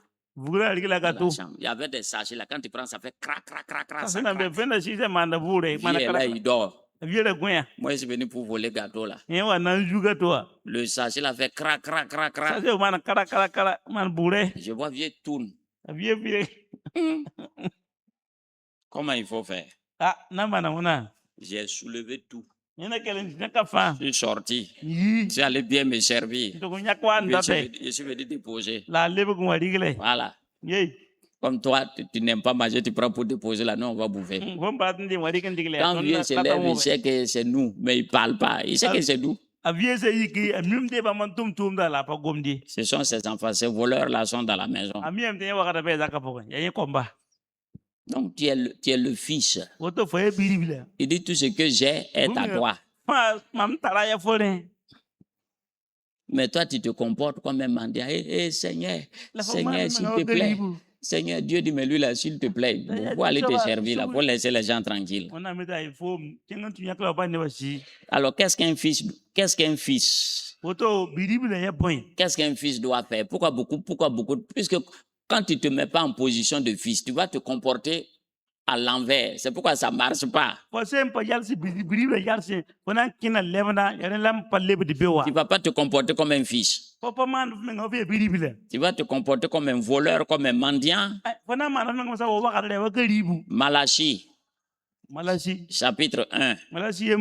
Ça faut tourner Matthieu là. Avant Matthieu là, c'est Malachie. C'est le dernier livre de choses. De l'Ancien Testament. Malachie chapitre 1 verset 6. Il dit un fils honore son père. Tu entends? En quoi toi tu honores Dieu? Dans ton comportement, dans tes paroles, quand tu es au dehors, tu dois honorer tes fils de Dieu. Tu dois te comporter comme un enfant de Dieu. Tu ne peux pas venir à l'église et puis tu es au dehors, tu te comportes comme un brigand, comme un porc. Un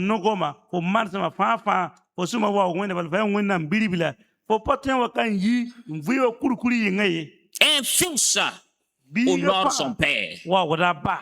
Tu dois honorer Dieu. Dans tout ce que tu fais, tu dois l'honorer. Dans ton comportement, dans tes paroles, tu dois l'honorer. Un fils honore son père. Et un serviteur son maître. Si Dieu est ton père, tu dois l'honorer.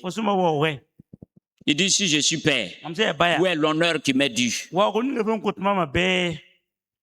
Si je suis père, où est l'honneur qui m'est dû? Tu dois honorer Dieu là. Mais beaucoup de gens n'honorent pas Dieu. Dans leur comportement, ils n'ont jamais honoré Dieu.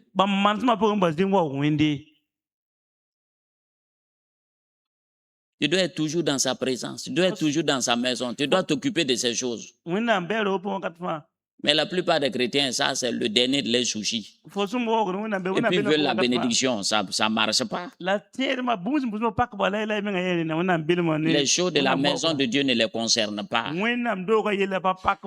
veut que Dieu n'a qu'à les délivrer, il ne te délivrera pas. Peut-être ta miséricorde, hein, sinon tu n'auras pas ses grâces. On continue encore.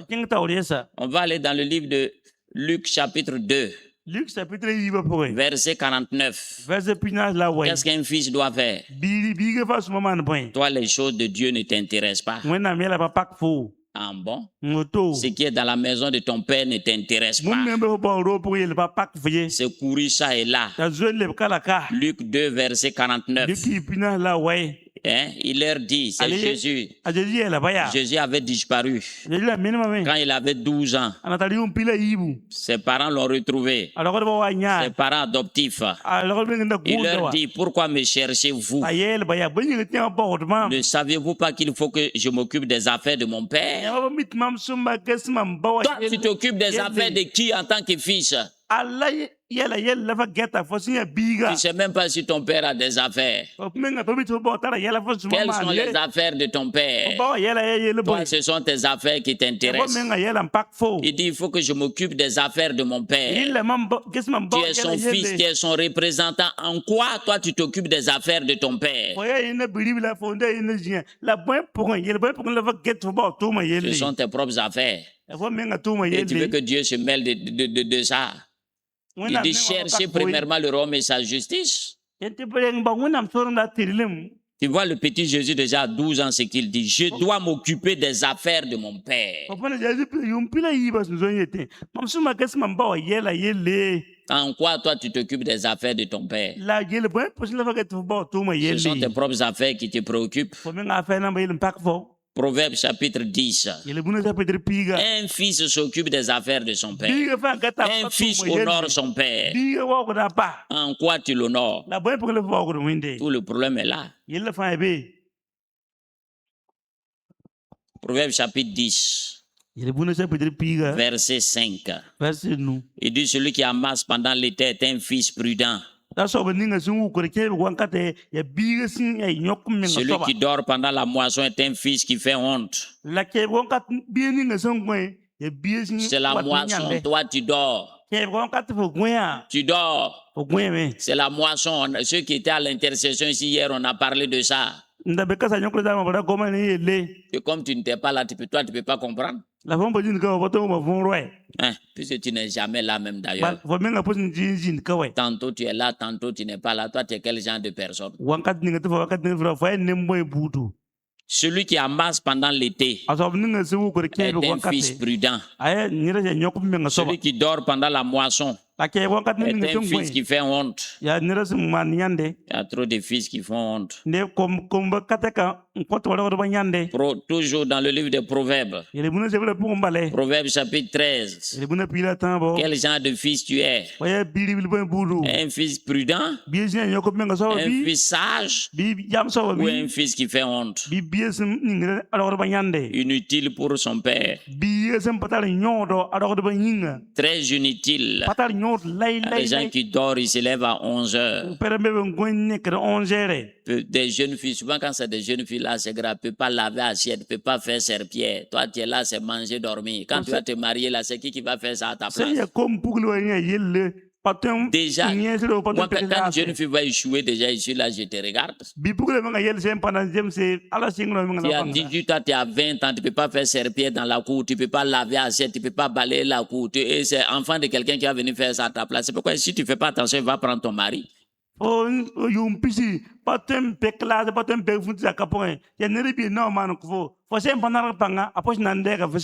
si tu deviens cadre, tu travailles, tu dois toi-même faire ton travail à la maison. Tu ne dois pas laisser ça à quelqu'un. Si la personne est là, c'est un truc qu'il doit faire. Toi-même, en tant que femme, tu dois contrôler ta propre maison. Il ne faut pas laisser ça entre les mains de quelqu'un là. Même si tu prends une bonne.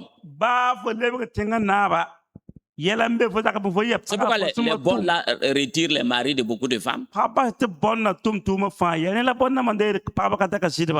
Et parce que toi, tu es directrice, tu n'as pas le temps. C'est la bonne qui va avoir le temps pour ton mari. Tu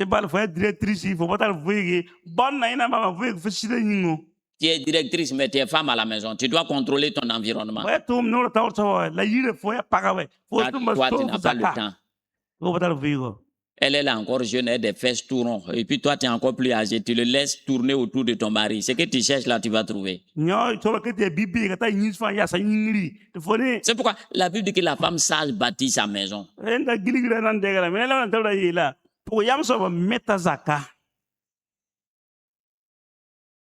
Il faut quitter de la paresse là.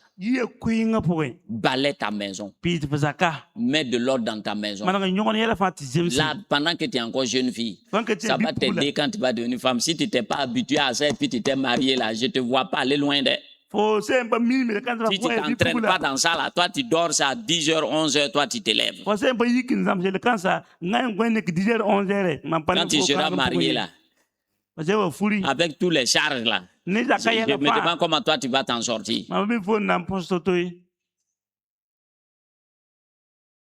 Moi-même, quand j'étais célibataire, j'étais seul. Souvent, je me lève, je balaye toute la cour, je balaye la maison, je mets de l'ordre et puis je suis assis.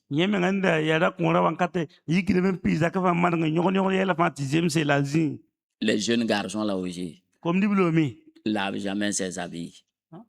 Lave jamais ses habits. Balaye pas la cour. Toujours couché dans la maison. Hein? Ephraim. Il faut que le vieux t'appelle pour t'envoyer. Sinon, toi, tu ne sais pas quel travail tu vas faire dans la cour. Ça, c'est la honte. Il faut apprendre ces petits trucs-là, ça va te sauver. Tu ne sais pas où toi tu vas aller atterrir.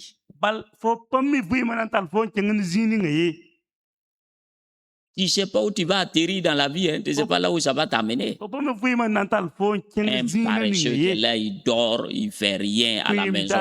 On prépare seulement, toi tu viens, tu te lèves pour manger. Je comprends pourquoi tu es médiocre.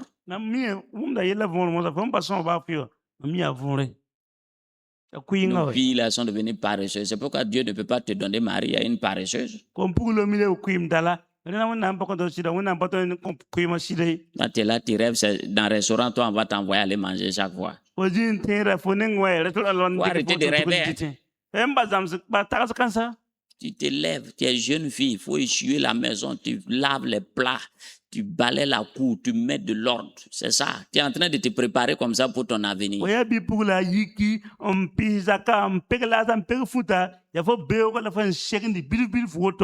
Et toi, tu fais master. On s'en fout. On s'en fout. Marmite là, ça doit être blanc. Cuisine bien propre.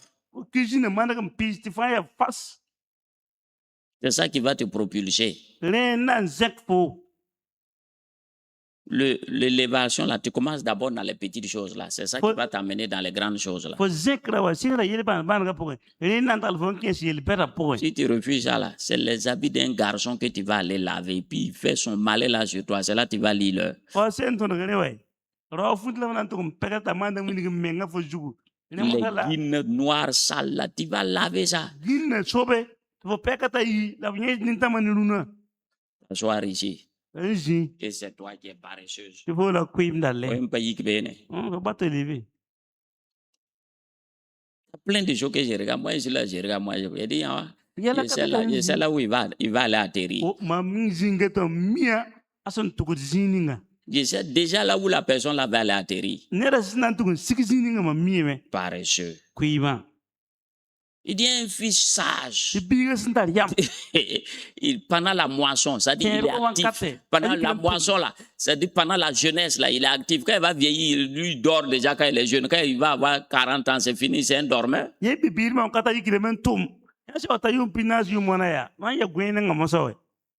Toi déjà, toi tu es fatigué. Et quand tu vas avoir 30, 35, 40 ans là, toi tu fais comment? Tu passes ton temps à dormir, c'est avec ton portable.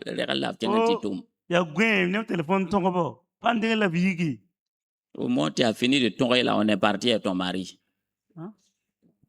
Il dit au moins il va finir de tonger son portable là, on est parti avec son mari. Faut être sage là. Un fils sage. Moissonne pendant l'été. C'est-à-dire au moins tu es encore jeune là, il faut être très actif.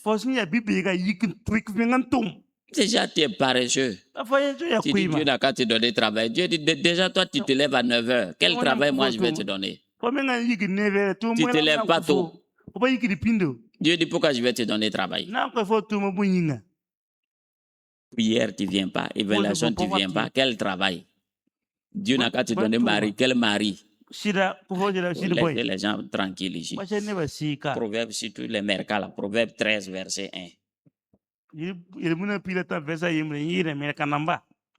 Surtout les mercats là. Un fils sage écoute l'instruction de son père. Beaucoup de chrétiens n'écoutent pas leur père. Ils n'écoutent pas Papa Dieu. Ils n'écoutent pas les pères aussi que Dieu leur a donné. Ils se sont fabriqués beaucoup de pères. On ne sait pas c'est qui maintenant ils écoutent.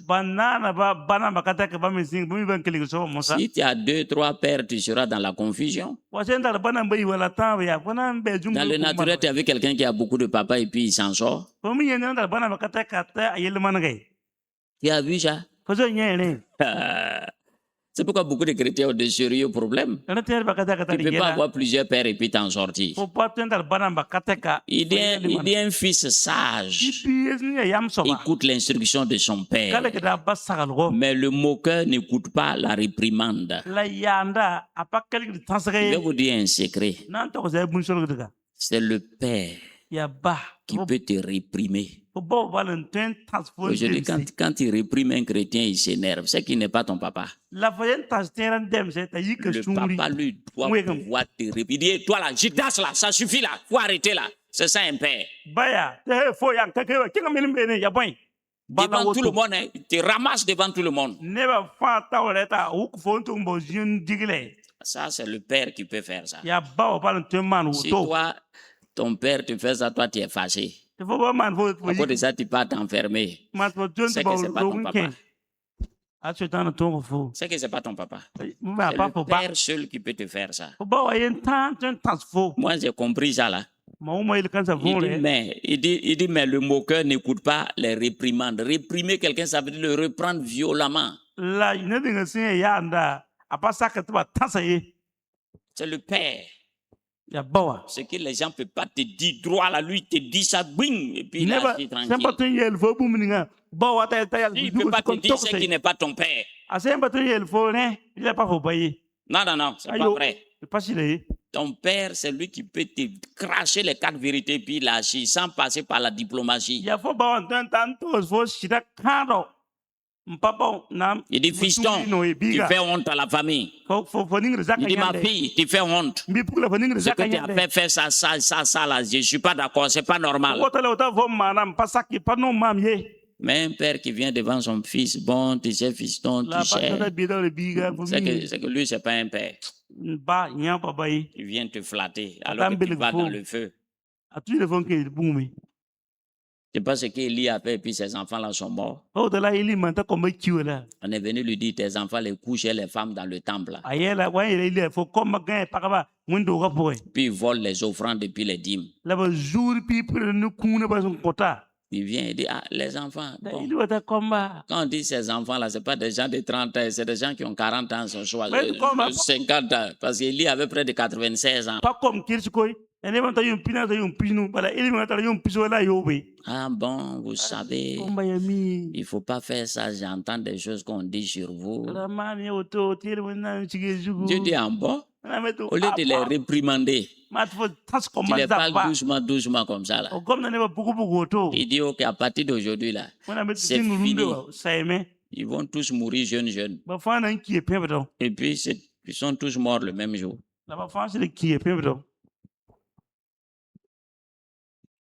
Donc, faites attention à ça. Un fils sage écoute l'instruction de son père. Le papa voit, il dit, bon, Gita, je pars là. Je fais que tous les soirs, à partir de 19h, tu cales le portail. Et voilà mon véhicule, tu fais ça rentrer ici. Donc voilà, il y a un type qui est en ville là, tu prends ça là, il te donne des instructions. Les instructions, ce sont des ordres qu'il te donne, c'est personnel. Avec Dieu, c'est comme ça. Des choses que Dieu te dit, c'est pas pour tout le monde. Ça, c'est entre toi et puis lui. Il te donne, il dit, bon, tu vas te lever, tu vas aller dans telle ville, il y a un type qui est là-bas, tu vas aller prier pour lui. C'est personnel. Ou bien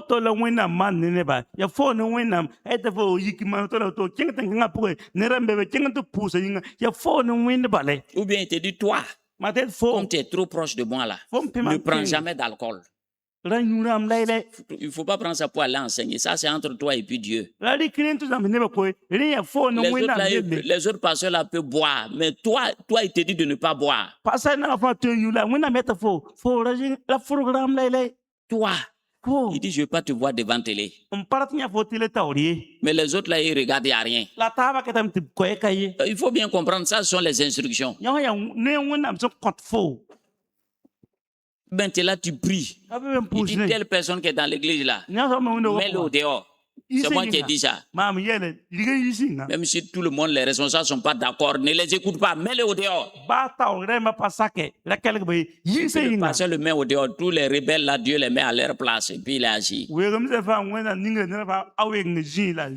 J'ai un ami pasteur qui dit que dans une église, il y a 2 personnes qui le fatiguaient. Il a prié. Dieu dit le dimanche, il n'a qu'à les faire venir devant et puis prier pour eux. Ça va chauffer. 2 professeurs rebelles. Quand il les a appelés, il a posé la bête, bip, le Saint-Esprit a terrassé, lui, il est tombé, ouais, le deuxième des adultes, hein, ils ont pleuré jusqu'au soir.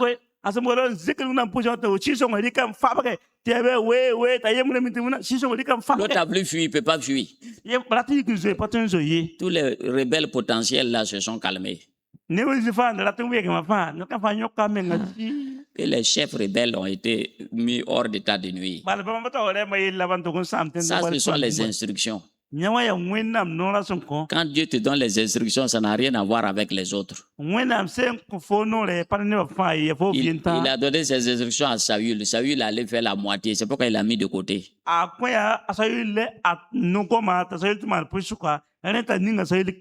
Ça, c'est personnel. C'est pour toi seul. Il dit un fils sage. Hein? Obéit aux instructions, écoute les instructions de son père. Il dit, bon Mathias, aujourd'hui tu t'assois là-bas. Tu regardes les gens qui sont là-bas. Là. Lui, il se lève tranquillement et puis il est assis là-bas, il ne discute pas. Ce sont les instructions.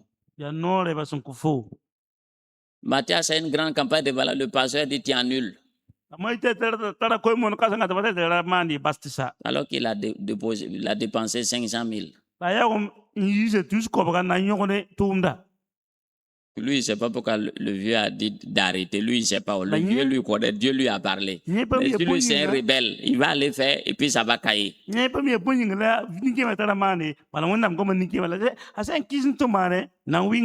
C'est ça qui fait le problème entre les fils et puis les pères. Là. Donc, si tu es un fils, tu es une fille, obéis. Parce que le papa, là où toi, tu arrêtes là, lui, il est passé. Lui, quand il te voit en train de faire des choses, là, il sait que tu vas avoir des problèmes. Il faut écouter ce qu'il dit là. Quand ta maman te dit, ma fille, ici, là, il ne faut pas t'asseoir là-bas, développer. Elle est passée avant toi, elle était jeune fille, elle est passée par là, elle sait ce que c'est.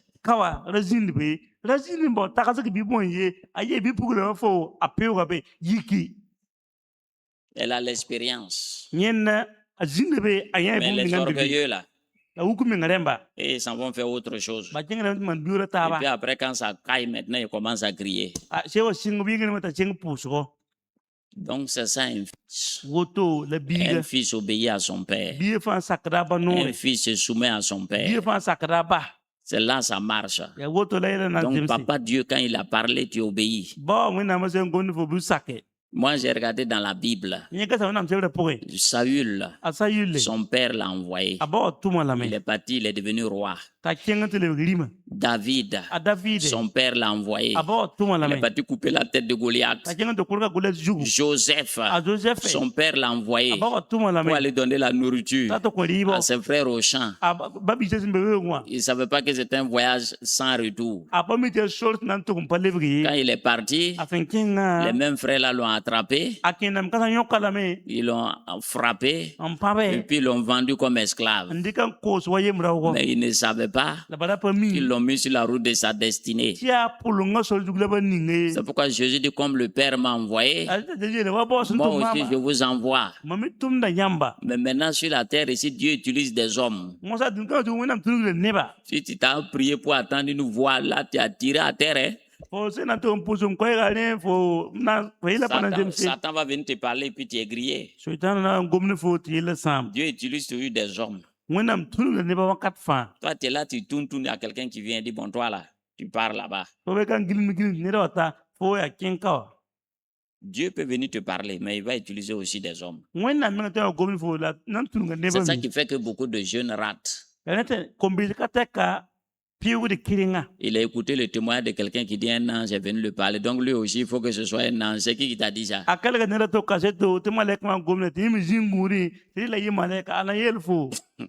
Tu peux utiliser un pasteur, il va venir te parler.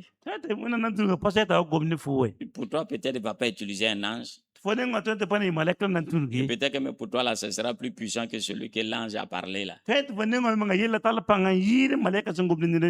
Dieu est libre d'utiliser qui il veut. Il peut venir dans un rêve, dans une vision. Il peut utiliser ton pasteur pour te parler. Il peut utiliser quelqu'un par une prophétie dans l'assemblée là pour te parler. Ce qui est sûr, c'est Dieu qui a parlé. C'est pas parce que c'est un apôtre que ce que lui il a dit là, c'est plus fort que ce que Gildas a dit là. Il faut enlever ça dans ta tête. Hein.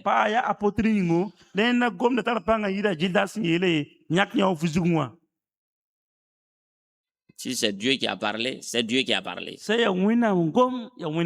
Peu importe le vase. Peu importe le vase.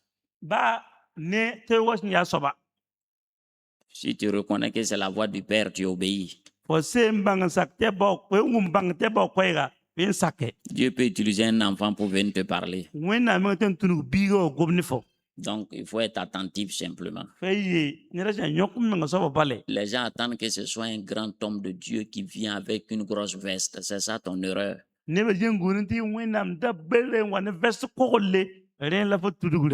C'est ça ton erreur là. Il peut utiliser une vieille femme dedans dans l'église là pour te donner une parole.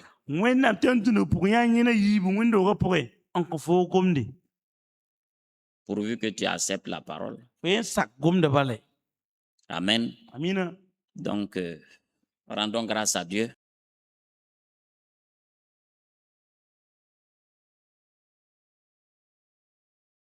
À toi la gloire, à toi la puissance, à toi la magnificence.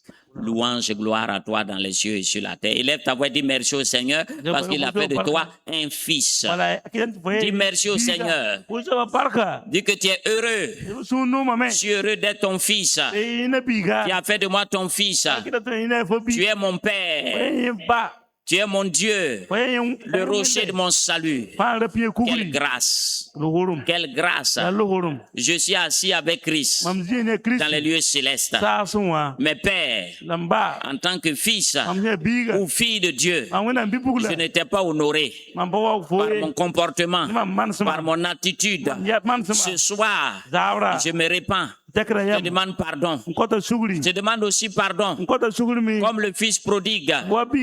J'ai dépensé tout ce que tu m'as donné. J'ai gaspillé tout ce que tu m'as donné. Dans le monde. Père, pardonne-moi. J'ai péché contre toi et contre le ciel. Pardonne-moi, Seigneur. Sois apaisant envers moi, Seigneur. Père, pardonne-moi, Seigneur. Pour la paresse. Pendant la moisson. Je dors, je ne fais rien, je passe mon temps à dormir. Aujourd'hui, je me répands, je sors de ma paresse. Père, pardonne-moi. Ta parole dit encore, un fils sage obéit aux instructions de son Père. Père, pardonne-moi, parce que bien souvent, je n'ai pas obéi à tes instructions. Je n'ai pas obéi à ta parole. Ce soir-là, je me répands. Je demande pardon. Je plaide les mérites du sang de Christ. Père, fais grâce. Père, fais miséricorde. Sois apaisant vers moi, Seigneur. Au nom puissant de Christ Jésus. Que ta bonne main de grâce soit sur moi. Que ton esprit se repose sur moi. Merci, Seigneur. Parce que ce n'est plus moi qui vis, c'est Christ qui vit. Merci, Seigneur. Je suis ton fils. Je suis ton bien-aimé. Tu es mon Père. Quelle grâce, quelle faveur. Merci, Seigneur. Je sais maintenant que j'ai une nouvelle identité. Comme Jésus-Christ qui a marché sur la terre en tant que fils de l'homme, mais en tant que fils de Dieu. Donc, Père, je suis fils de l'homme, mais je suis aussi fils de Dieu. Déclaré avec puissance par le Saint-Esprit. Car tous ceux-là qui ont été baptisés en Christ sont fils de Dieu. Seigneur, je crois en cette parole. Merci, Père. Sois béni, sois loué, sois exalté. Tu as dit dans ta parole, je marcherai devant toi. J'aplanirai les chemins, mon Dieu. Je mettrai les portes des reins en pièces. Je te donnerai des trésors cachés. C'est pourquoi, au nom de Christ Jésus, que toute montagne, toute colline qui est dressée devant moi, soit aplanie. Au nom puissant de Christ Jésus, que les portes des reins soient brisées et mise en pièces au nom de Christ Jésus, et que les trésors cachés apparaissent maintenant. Je m'empare des trésors. Père, tu as dit encore dans ta parole, en tant que fils, demande-moi les nations pour héritage et les extrémités de la terre pour possession. Père, donne-moi les nations pour héritage et les extrémités de la terre pour possession. Merci Seigneur. Je rentre en possession. Oui, des nations. C'est mon héritage et les extrémités de la terre. Merci Père, parce que tu me donnes tout cela en héritage. Sois béni, sois loué, sois exalté. Au nom puissant de Christ Jésus. Amen. Garde ça. Ça là, c'est plus puissant que délivrance. Moi, quand j'ai compris tout ça, l'affaire de délivrance là, c'est fini. J'ai dit à Satan, en tant que fils de Dieu, tu n'as plus le droit de me toucher. Qui t'a racheté? C'est pas Christ qui t'a racheté. Quand quelqu'un achète une moto, il amène la moto là-haut. Il laisse ça chez le vendeur. Il amène ça chez lui à la maison. Alors, comment toi, tu appartiens à Christ? Et puis les sorciers, les démons viennent toujours te réclamer. C'est que tu n'as jamais été racheté. Jésus m'a racheté avec son sang. Et puis Satan quitte là-bas pour venir encore me réclamer. À cause de quoi? Donc le sang de Jésus là n'a rien fait alors. Il faut que dire à trop de menteurs sur les réseaux sociaux. Il faut rester dans la parole là. Jésus m'a racheté par son sang. Et puis un énergumène vient réclamer. Lui, il est quitté où? Un ancêtre avec 2 dents. Que non, lui vient. Et le sang de Jésus a fait quoi? Lui, la sang de coq. Ici, c'est le sang de Jésus. Parce que vous ne restez pas dans la parole. Les marchands là viennent vous escroquer chaque fois. Il dit, il nous a rachetés par son sang. C'est qui peut venir encore me prendre? Je lui appartiens. Quand toi tu achètes ta moto chez le commerçant là peut venir encore réclamer la moto. Il faut t'asseoir pour réfléchir. Non, qu'à laisser les gens tranquilles. Chaque fois, il utilise la parole là. Il dit que la parole soit dans ta bouche. J'ai été racheté par le sang. Satan, je t'appartiens plus. Mon vieil homme a été crucifié à la croix. Tu ne domines plus sur moi. La parole doit être dans ta bouche. Ceux qui sont malades, qui veulent la guérison, la parole doit être, tu dois chaque fois proclamer la parole. La même manière que tu avales le comprimé comme une poule, comme un coq matin, midi, soir, là. La parole aussi, là, tu dois dire ça dans ta bouche. Tu parles à ton corps, ça va te mettre sûr que je suis guéri. Tu t'es chargé de mes douleurs. Je suis guéri, mais pendant ce temps, ton corps souffre. Mais moi, tu as dit la parole. Et le Saint-Esprit commence à travailler. Si tu te tais, toujours c'est toi qui dis que tu es malade. Tu conjugues le verbe malade à tous les temps. Même si on prie, arrivé à la maison, tu peux conjuguer le verbe malade. Je suis malade. Tu es content de conjuguer le verbe malade. Mais au moins, il faut changer de langage. Seigneur, je te rends grâce. Je te bénis, c'est pas te mettre sûr que je suis guéri. J'ordonne à toute douleur dans mon corps de disparaître. Toute maladie de disparaître. Et puis, tu parles. Et puis tu pries. Tu parles. Et puis tu pries. Ton succès est dans ta bouche. Que la parole ne s'éloigne pas de ta bouche. Tu t'élèves, je suis fils de Dieu. Les démons entendent. Ça les regarde.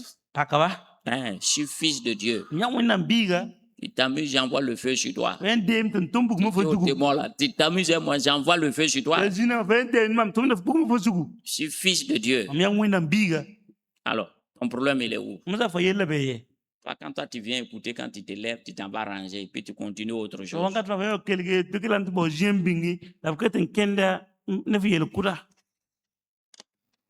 Quand tu attends qu'il y ait un énergumène qui est arrivé, tu dis voilà, un nouveau encore. Mais depuis tu tournes là, où est la solution? Pas